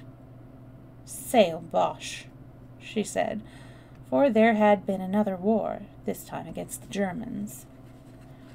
Sheets for a double bed, Orlando repeated dreamily, for a double bed with a silver counterpane in a room fitted in a taste which she now thought perhaps a little vulgar. All in silver. But she had furnished it when she had a passion for that metal. While the man went to get sheets for a double bed, she took out a little looking-glass and a powder-puff. Women were not nearly as roundabout in their ways, she thought, powdering herself with the greatest unconcern, as they had been when she herself first turned woman and lay on the deck of the enamored lady. She gave her nose the right tint deliberately. She never touched her cheeks. Honestly, though she was now 36, she scarcely looked a day older. She looked just as pouting, as sulky, as handsome, as rosy, like a million-candled Christmas trees, Sasha had said, as she had done that day on the ice when the Thames was frozen and they had gone skating. "Best Irish linen, ma'am," said the shopman, spreading the sheets on the counter. And they had met an old woman picking up sticks. Here, as she was fingering the linen abstractedly, one of the swing doors between the apartments opened, and let through, perhaps from the fancy goods departments, a whiff of scent, waxen, tinted as if from pink candles, and the scent curved like a shell round a figure. Was it a boy or was it a girl? Young, slender, seductive. A girl, by God, furred, pearled, in Russian trousers, but faithless. Faithless! "Faithless!" cried Orlando. The man had gone, and all the shop seemed to pitch and toss with yellow water, and far off she saw the masts of the Russian ships standing out to sea. And then, miraculously, perhaps the door opened again. The conch which the scent had made became a platform, a dais, off which stepped a fat, furred woman, marvelously well preserved, seductive, diademed, a Grand Duke's mistress. She who, leaning over the banks of the Volga, eating sandwiches, had watched men drown and began walking down the shop towards her. "Oh, Sasha!" Orlando cried. Really, she was shocked that she should have come to this. She had grown so fat, so lethargic, and she bowed her head over the linen so that this apparition of a gray woman in fur and a girl in Russian trousers, with all these smells of wax candles, white flowers, and old ships that it brought with it, might pass behind her back unseen. "Any napkins, towels, dusters today, ma'am?" the shopman persisted. And it is enormously to the credit of the shopping list, which Orlando now consulted, that she was able to reply with every appearance of composure, that there was only one thing in the world she wanted, and that was bath salts, which was in another department. But descending in the lift again, so insidious is the repetition of any scene, she was again sunk far beneath the present moment, and thought when the lift bumped on the ground that she heard a pot broken against a river-bank. As for finding the right department, whatever it might be, she stood engrossed among the handbags, deaf to the suggestions of all the polite, combed, sprightly shopkeepers, who descended, as they did, equally, and some of them, perhaps as proudly, even from some depths of the past as she did, chose to let down the impervious screen of the present, so that today they appeared shop assistants and marshals and Snellgroves merely. Orlando stood there hesitating. Through the great glass doors she had seen the traffic in Orlando Street. Omnibus seemed to pile itself upon omnibus, and then to jerk itself apart. So the ice blocks had pitched and tossed that day on the Thames. An old nobleman in furred slippers had sat astride one of them. There he went, she could see him now, calling down maledictions upon the Irish rebels. He had sunk there, where her car stood. "Time has passed over me," she thought, trying to collect herself. "This is the outcome of middle age. How strange it is! Nothing is any longer one thing. I take up a handbag and I think of an old bumboat woman frozen in the ice. Someone lights a pink candle and I see a girl in Russian trousers. And I step out of doors, as I do now. Here she stepped onto the pavement of Oxford Street. What is that I taste? Little herbs. I hear goat bells. I see mountains. Turkey? India? Persia? Her eyes filled with tears. That Orlando had gone a little too far from the present moment will perhaps strike the reader who sees her now preparing to get into her motor car, with her eyes full of tears and visions of Persian mountains. And indeed, it cannot be denied that the most successful practitioners of the art of life, often unknown people by the day, somehow contrive to synchronize the 60 or 70 different times which beat simultaneously in every normal human system, so that when 11 strikes, all the rest chime in unison, and the present is neither a violent disruption nor completely forgotten in the past. Of them we can justly say that they live precisely the 68 or 72 years allotted them on the tombstone. Of the rest we know to be dead, though they walk among us. Some are not yet born, though they go through the forms of life. Others are hundreds of years old, though they call themselves 36.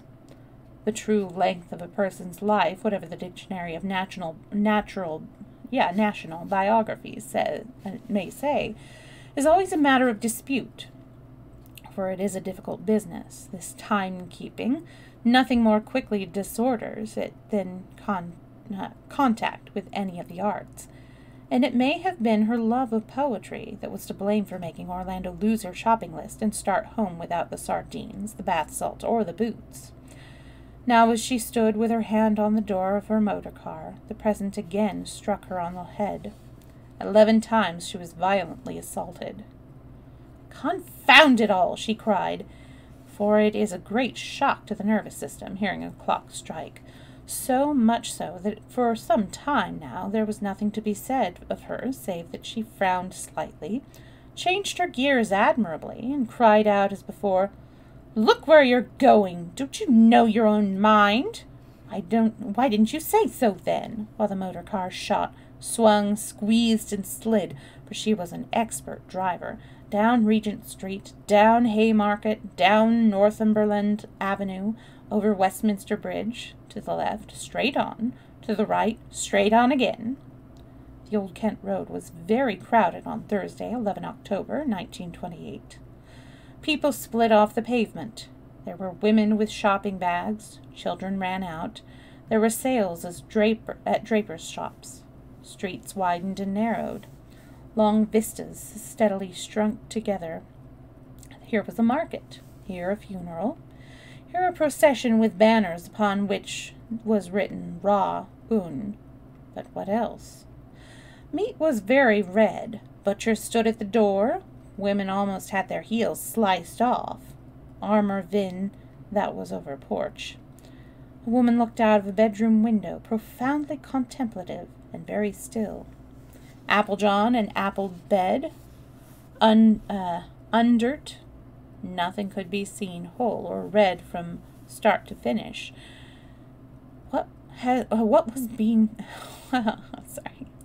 What was seen begun, like two friends starting to meet each other across the street, was never seen ended. After 20 minutes, the body and mind were like scraps of torn paper tumbling from a sack, and, indeed, the process of motoring fast out of London so much resembles the chopping up small of identity which precedes unconsciousness, and perhaps death itself, that it is an open question in what sense Orlando can be said to have existed at the present moment.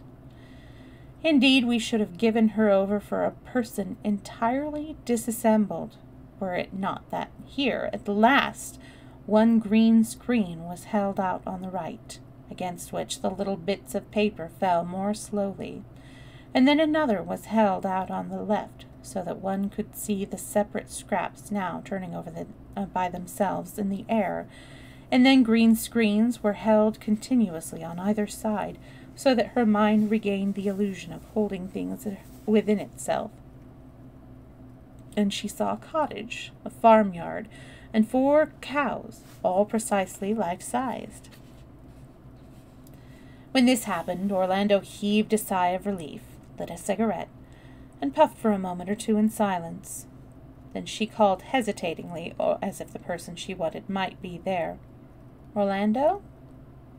For if there are, at a venture, 76 different times, all ticking in the mind at once, how many different people are there not?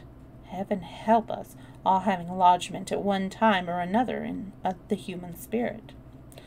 Some say 2,052, so that is the most usual thing in the world for a person to call directly as they are alone Orlando, if that is one's name, meaning by that, come, I am sick to death of this particular self, I want another. Hence the astonishing changes we see in our friends. But it is not altogether plain sailing either, for though one may say, as Orlando said, being out in the country and needing another self, presumably, Orlando, still the Orlando she needs may not come. These selves of which we are built up, one on top of another, as plates are piled on a waiter's hand, have attachments elsewhere, sympathies, little constitutions and rights of their own, call them what we will, and for many of these things there is no name, so that one will only come if it is raining, another in a room with green curtains, another from Mrs.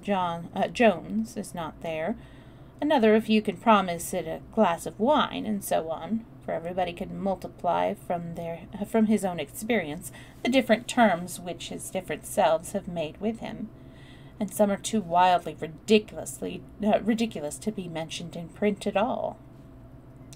So Orlando, at the turn of by the barn, called "Orlando," with a note of interrogation in her voice, and waited. Orlando did not come. "Right then," Orlando said, with a good humor people practice on these occasions, and tried again, for she had a great variety of selves to call upon, far more than we have been able to find room for, since a biography is considered complete if it merely accounts for 6 or 7 selves, whereas a person may well have as many thousand. Choosing, then, only those selves we have found room for, Orlando may now have called on the boy who cut the head down, the boy who strung it up again, the boy who sat on the hill, the boy who saw the poet, the boy who handed the queen the bowl of rose water, or she may have called upon the young man who fell in love with Sasha. Sorry, I was just noticing some activity. Or upon the courtier, or upon the ambassador, or upon the soldier, or upon the traveller. Or she may have wanted the woman to come to her, the gypsy, the fine lady, the hermit, the girl in love with life, the patroness of letters, the woman who called Mar, meaning hot baths and evening fires, or Shelmerdine, meaning crocuses in autumn woods, or Bonthrop, meaning the death we die daily, or all 3 together, which meant more things than we have space to write out. All were different, and she may have called upon any of those. Perhaps.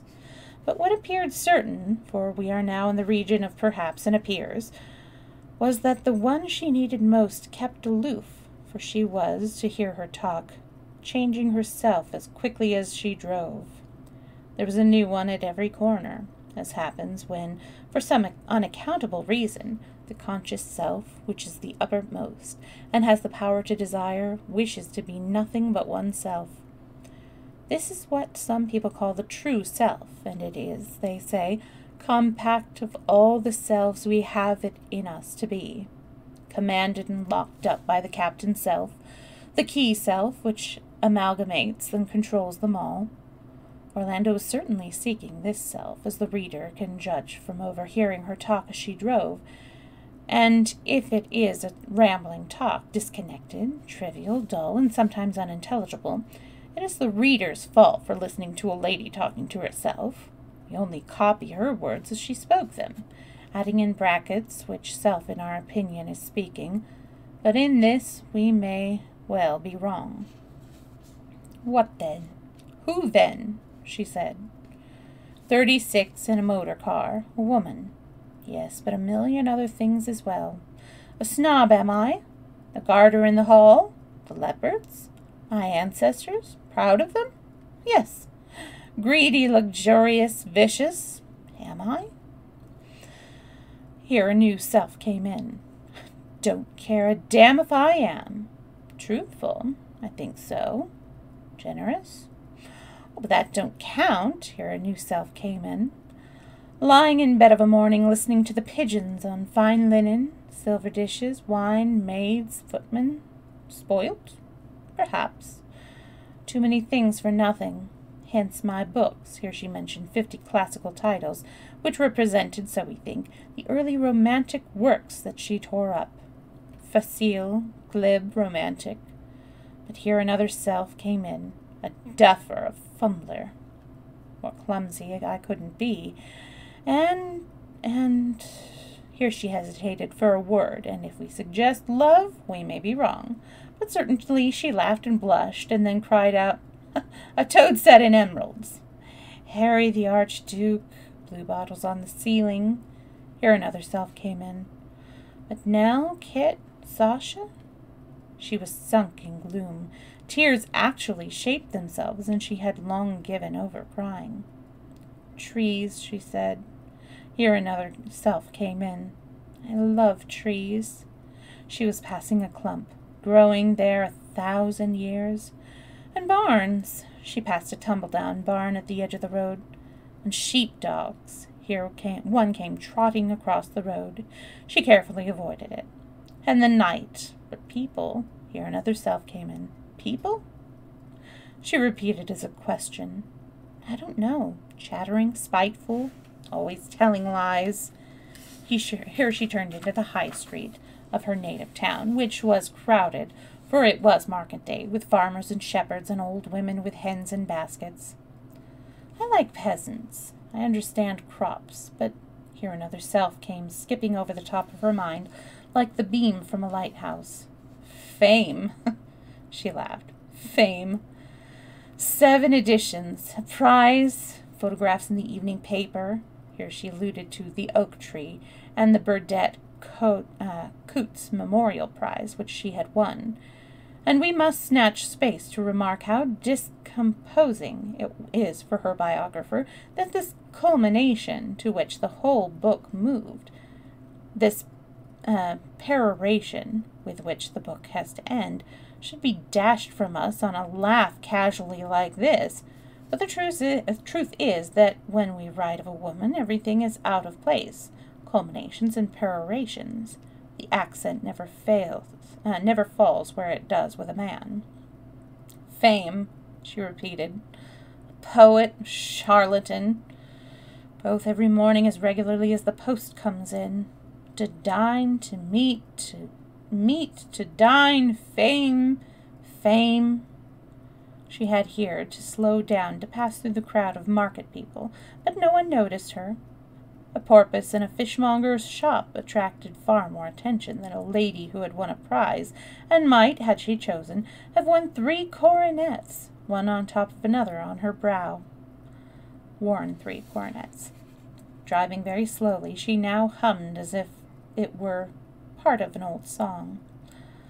With my guineas I'll buy flowering trees, flowering trees, flowering trees, and walk among my flowering trees, and tell my sons what fame is. So she hummed, and now all her words began to sag here and there like a barbaric necklace of heavy beads. And walk among my flowery trees, she sang, accenting the words strongly, and see the moon rise slow, the wagons go. Here she stopped short, and looked ahead of her, intently on the bonnet of the car in profound meditation. He sat at Fitchett's table, she mused, with a dirty ruff on. Was it old Mr.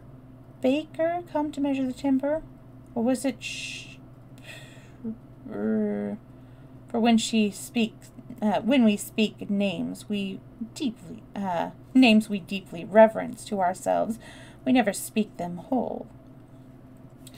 She gazed her 10 minutes ahead of her, letting the car come almost to a standstill. "Haunted!" she cried, suddenly pressing the accelerated. "Haunted! Ever since I was a child. There flies the wild goose. It flies past the window, out to sea." Up I jumped. She gripped the steering wheel tighter and stretched after it. But the goose flies too fast. I've seen it here, there. England, Persia, Italy. Always it flies fast out to sea, and always I fling after it words like nets. Here she flung her hand out, which shriveled as I've seen nets shrivel, drawn on deck with only seaweed in them.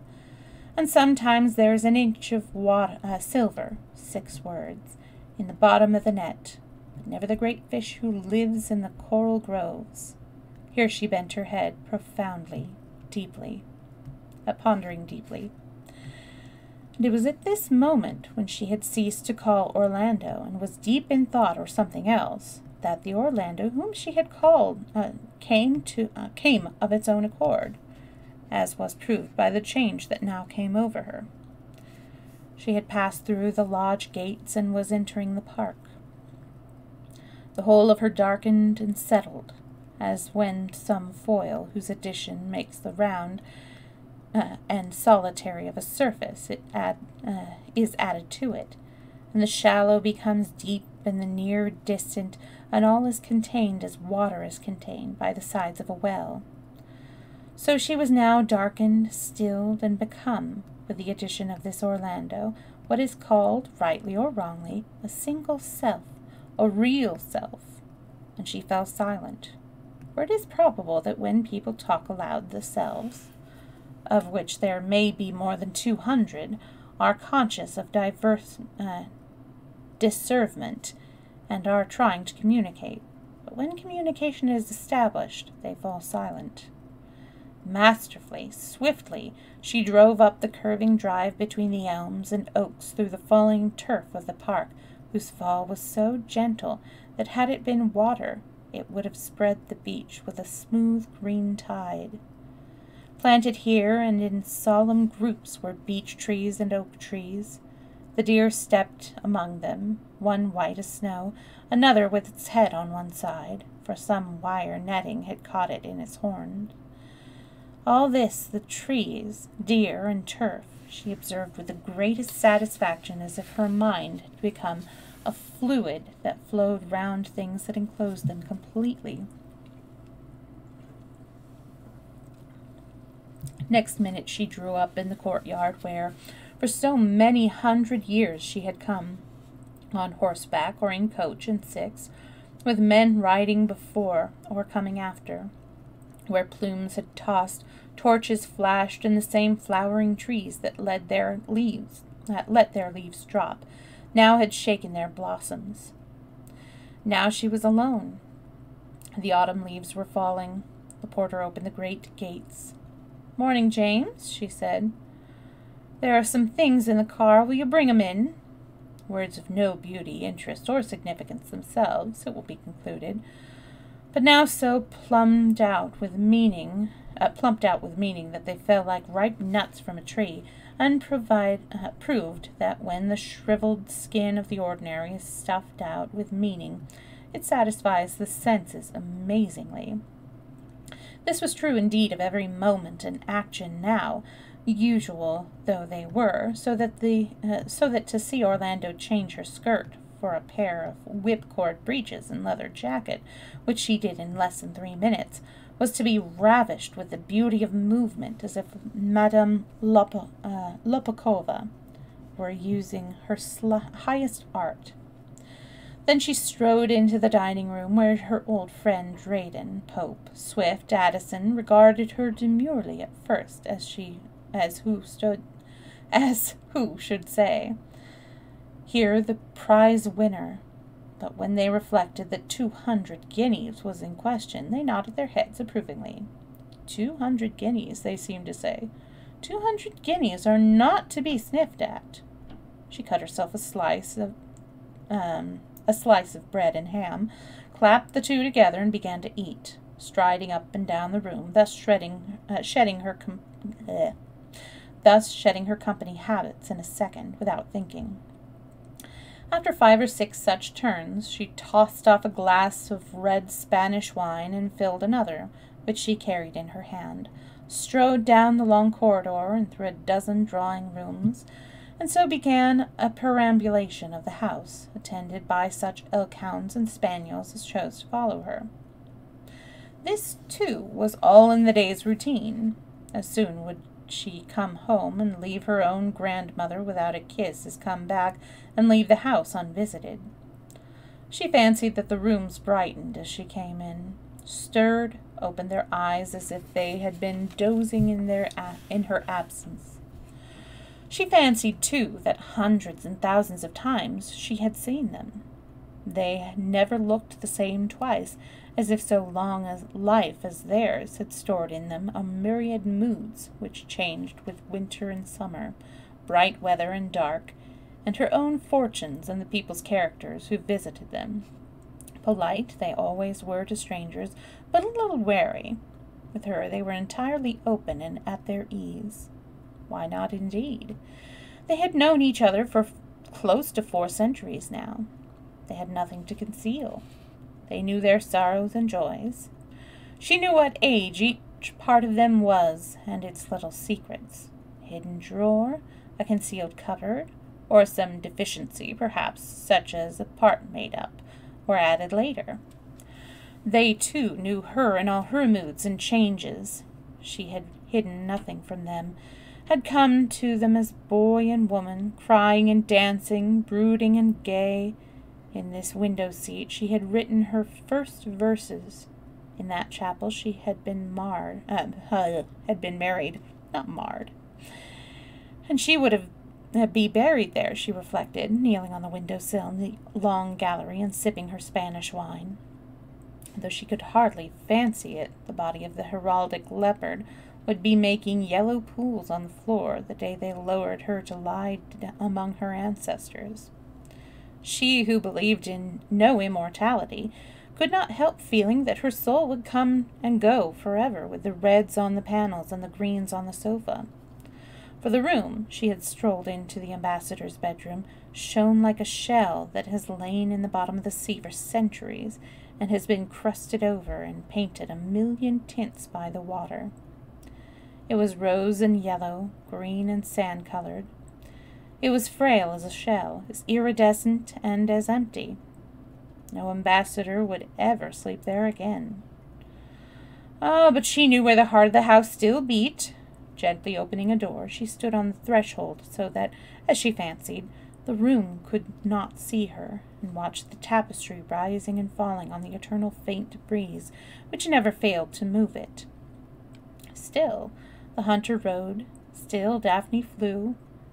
The heart still beat, she thought, however faintly, however far withdrawn, the frail, indomitable heart of the immense building.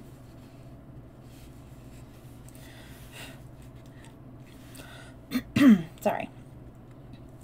Now, calling her troops of dogs to her, she passed down the gallery, whose floor was lain with whole oak trees sawn across, rows of chairs with all their velvets faded,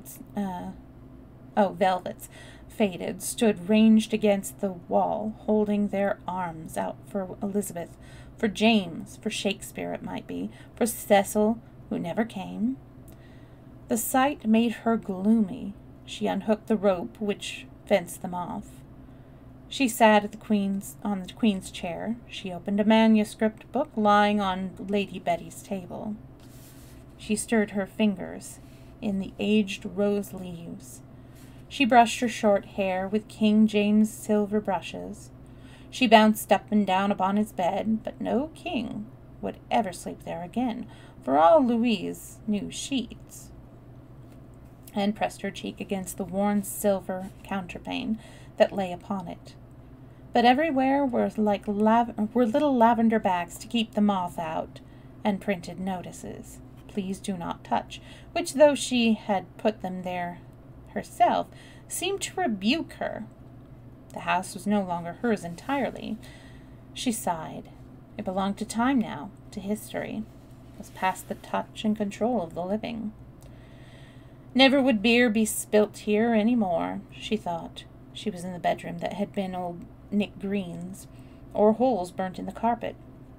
Never 200 servants come running and bawling down the corridors with warming pans and great branches for the great fireplace.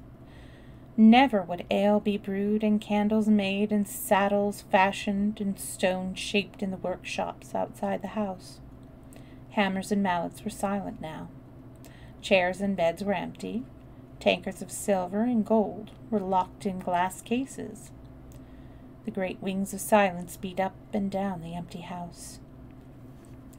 So she sat at the end of the gallery with her dogs crouched round her in Queen Elizabeth's hand armchair. The gallery stretched far away to a point where the light almost failed. It was as a tunnel bored deep into the past, and her eyes peered down it. She could see people laughing and talking, the great men she had known, Dryden, Swift, and Pope, and statesmen in colloquy, and lovers dallying in the window seats, and people eating and drinking at the long tables, and the wood smoke curling round their heads and making them sneeze and cough. Still further down, she saw sets of splendid dancers formed for the quadrille. A fluty, frail, but nevertheless stately music began to play. An organ boomed. A coffin was borne into the chapel. A marriage procession came out of it. Armed men with helmets left for the wars. They brought banners back from Flodden and Poitiers, and stuck them on the walls. And long gallery filled itself thus, and still peering further, she thought she could make out at the very end, beyond the Elizabethans and the Tudors, someone older, further, darker, cowled figure, a monastic severe, a monk who went with his hands clasped and a book in them, murmuring. Like thunder, the stable clock struck 4. Never did any earthquake so demolish a whole town. The gallery and all its occupants fell to powder. Her own face, that had been dark and sombre as she gazed, was lit as by an explosion of gunpowder. In this same light everything near her showed with extreme distinctness. She saw 2 flies circling round, and noticed the blue sheen on their bodies. She saw a knot in the wood where her foot was, and her dog's ear twitching. At the same time she heard a rough creaking in the garden. A sheep coughed in the park. A swift screaming passed the window. Her own body quivered and tingled as if suddenly stood naked in a hard frost. Yet she kept, as she had not done when the clock struck 10 in London, complete composure, for she was now one and entire, and presented, it may be, a larger surface to the shock of time. She rose, but without precipitation, called her dogs, and went firmly but with great alertness of movement down the staircase and out into the garden. Here the shadows of the plants were miraculously distinct. She noticed the separate grains of earth in the flower beds as if she had a microscope stuck to her eye. She saw the intricacy of the twigs of every tree. Each blade of grass was distinct in the marking of veins and petals. She saw Stubbs, the gardener, coming along the path, and every button of his gaiters was visible. She saw Betty and Prince, the cart horses, and never had she marked so clearly the white star on Betty's forehead and the 3 long hairs that fell down below the rest on Prince's tail. Out in the quadrangle, the old gray walls, the house stood like a scraped new photograph. She heard the loudspeaker condensing in the terrace, a dance tune that people were listening to in Red Velvet Opera House in Vienna. Braced and strung by the present moment, she was also strangely afraid, as if whenever the gulf of time gaped and let a second through, some unknown danger might come with it. The tension was too relentless and too rigorous to be endured long without discomfort. She walked more briskly than she liked, as if her legs were moved for her, through the gardens and out into the park. Here she forced herself, by a great effort, to stop by the carpenter's shop, and to stand stock still, watching Joe Stubbs fashion a cartwheel. She was standing with her eye fixed on his hand when the quarter struck. It hurtled through her like a meteor, so hot that no fingers can hold it. She saw with disgusting vividness that the thumb on Joe's right hand was without a fingernail, and there was a raised saucer of pink flesh where the nail should have been. Ugh. The sight was so repulsive that she felt faint for a moment, but in that moment's darkness, when her eyelids flickered, she was relieved of the pressure of the present. There was something strange in the shadow that the flicker of her eyes cast, something which, as anyone can test for himself by looking now at the sky, is always absent from the present. Whence its terror, its nondescript character. Something one trembles to pin through the body with a name and call beauty, for it has no body, is as a shadow without substance or quality of its own, yet has the power to change whatever it adds itself to. This shadow now, while she flickered her eye in her faintness in the carpenter's shop, stole out, and attaching itself to the innumerable sights she had been receiving, composed them into something tolerable, comprehensible. Her mind began to toss like the sea. Yes, she thought, heaving a deep sigh of relief as she turned from the carpenter's shop to climb the hill. I can begin to live again. I am by the Serpentine, she thought. The little boat is climbing through the white arch of 1,000 deaths. I am about to understand. Those were her words, spoken quite distinctly, but we cannot conceal the fact that she was now a very indifferent witness to the truth of what was before her, and might easily have mistaken a sheep for a cow, or an old man called Smith for one who was called Jones, and was no relation of his whatsoever.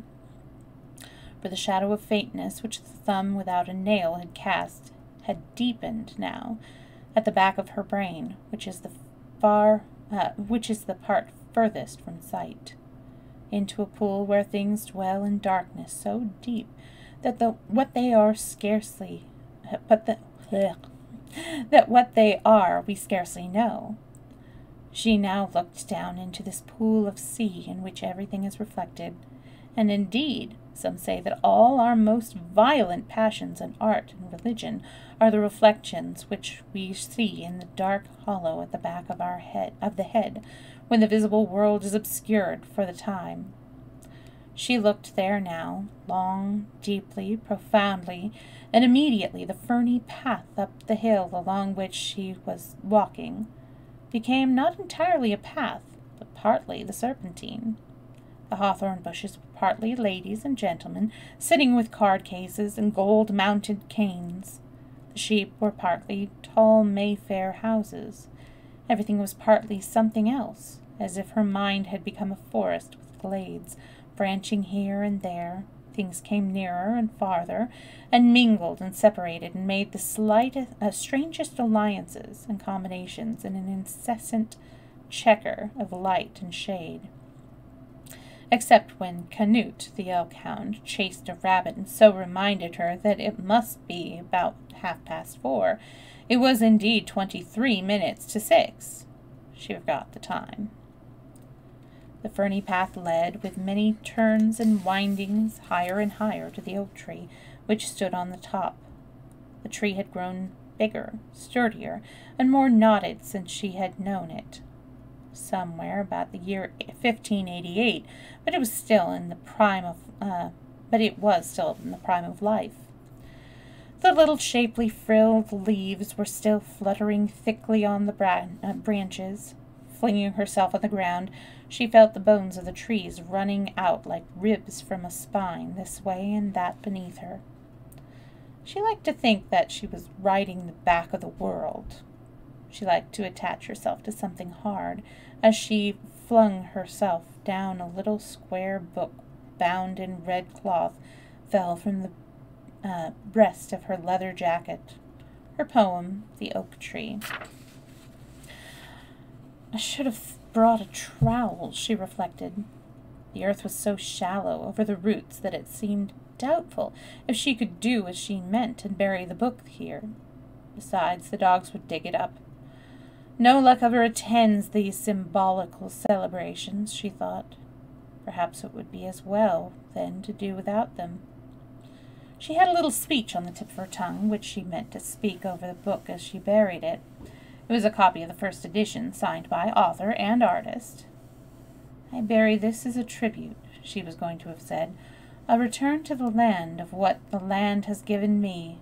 But, Lord, once one began mouthing words aloud, how silly they sounded.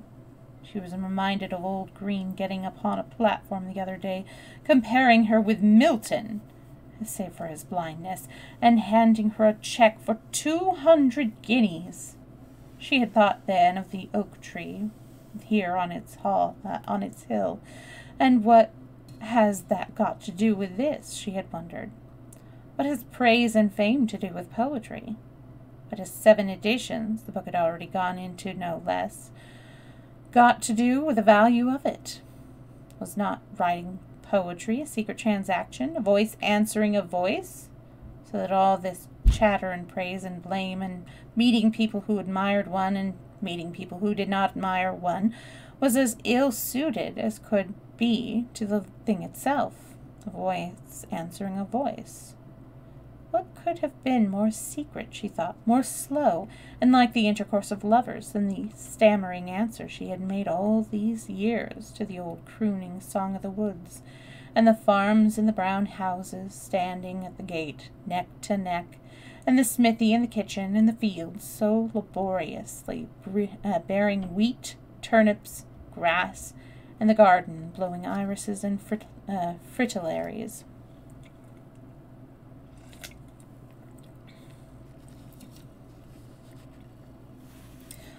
So she let her book lie unburied and disheveled on the ground, and watched the vast view, varied like an ocean floor this evening with the sun lightening it and the shadows darkening it.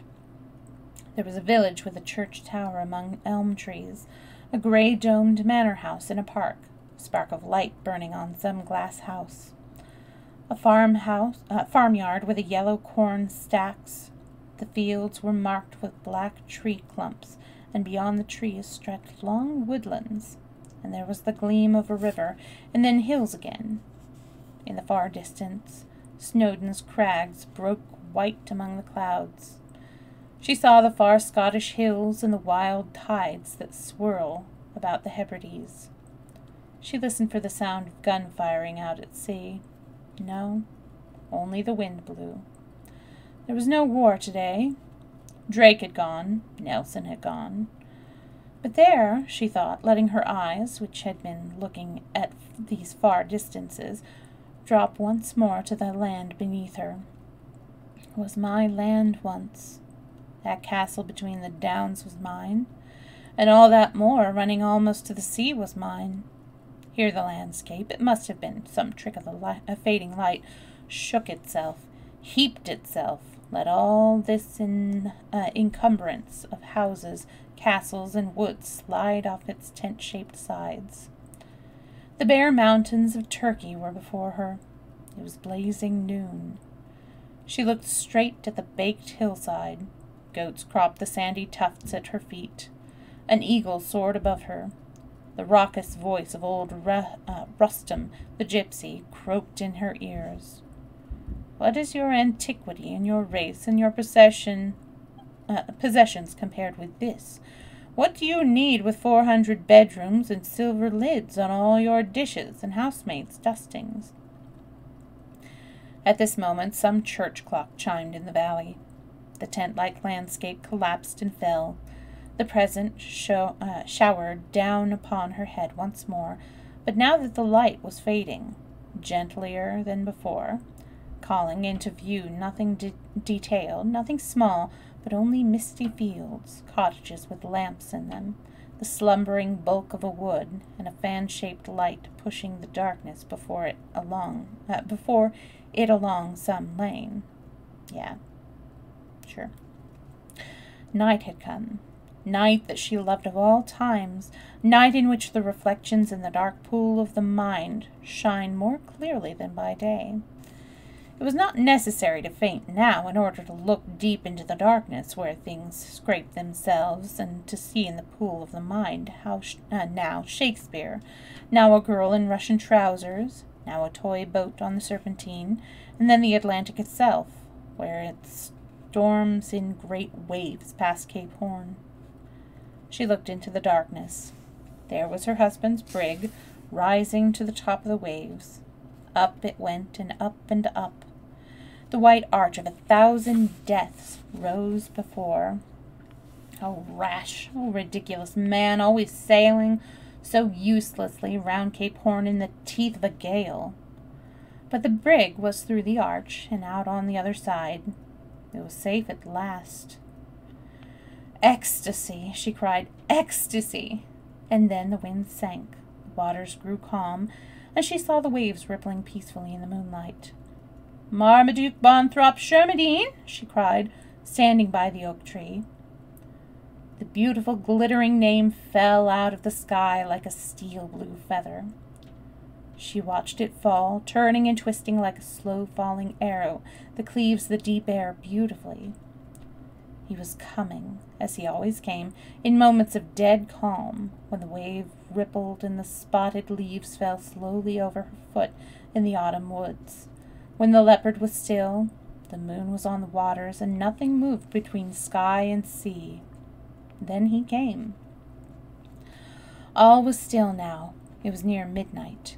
The moon rose slowly over the Weald. Its light raised a phantom castle upon earth. There stood the great house with all its windows robed in silver. Of wall or substance there was none. All was phantom. All was still. All was lit as for the coming of dead queen. Gazing below her, Orlando saw dark plumes tossing in the courtyard, and torches flickering and shadows kneeling. The queen once more stepped from her chariot. "The house is at your service, ma'am," she cried, curtsying deeply. "Nothing has been changed. The dead lord, my father, shall lead you in." As she spoke, the first stroke of midnight sounded. The cold breeze of the present brushed her face with its little breath of fear. She looked anxiously into the sky. It was dark with clouds now. The wind roared in her ears. But in the roar of the wind she heard the roar of an aeroplane coming nearer and nearer. "Here! Shell, here!" she cried, baring her breast to the moon, which now showed bright, so that her pearls glowed like the eggs of some vast moon spider. The aeroplane rushed out of the clouds and stood over her head. It hovered above her. The pearls burnt like a phosphorescent flare in the darkness.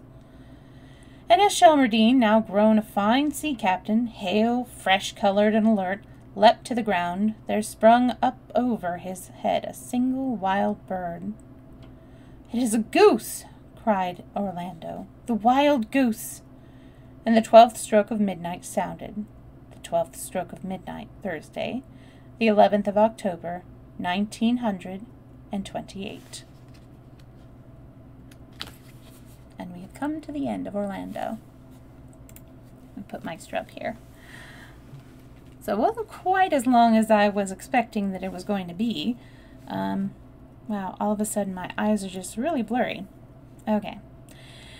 But yeah, anyways, it's time to end the stream for now. Does anybody have any suggestions or requests for who we can raid? I'm going to see who of our friends is streaming as well. Let's see. We've got Leah, Tetradum, Copy with B, Shiny Wave, Albino Liger. I haven't rated him in a while.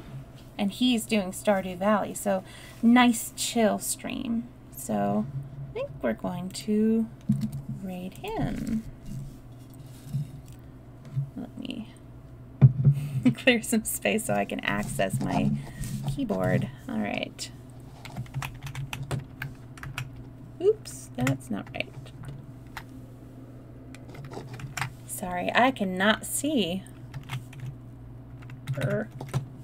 No. Did I get... Yes, I did. All right. So we're going to go ahead and rate Albino Liger.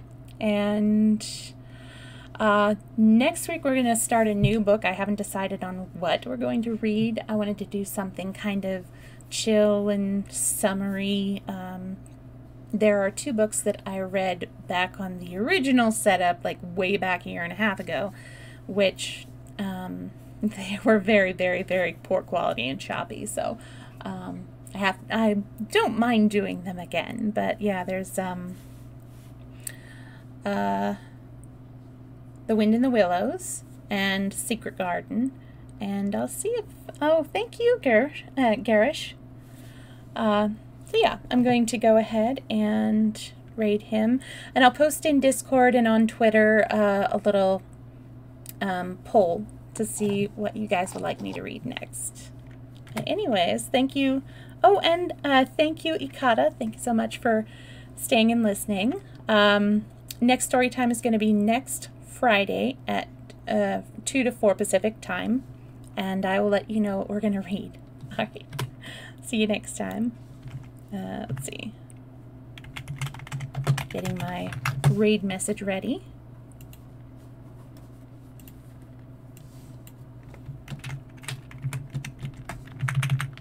All right, we're going with this one. I'll see you next time. Have a good day.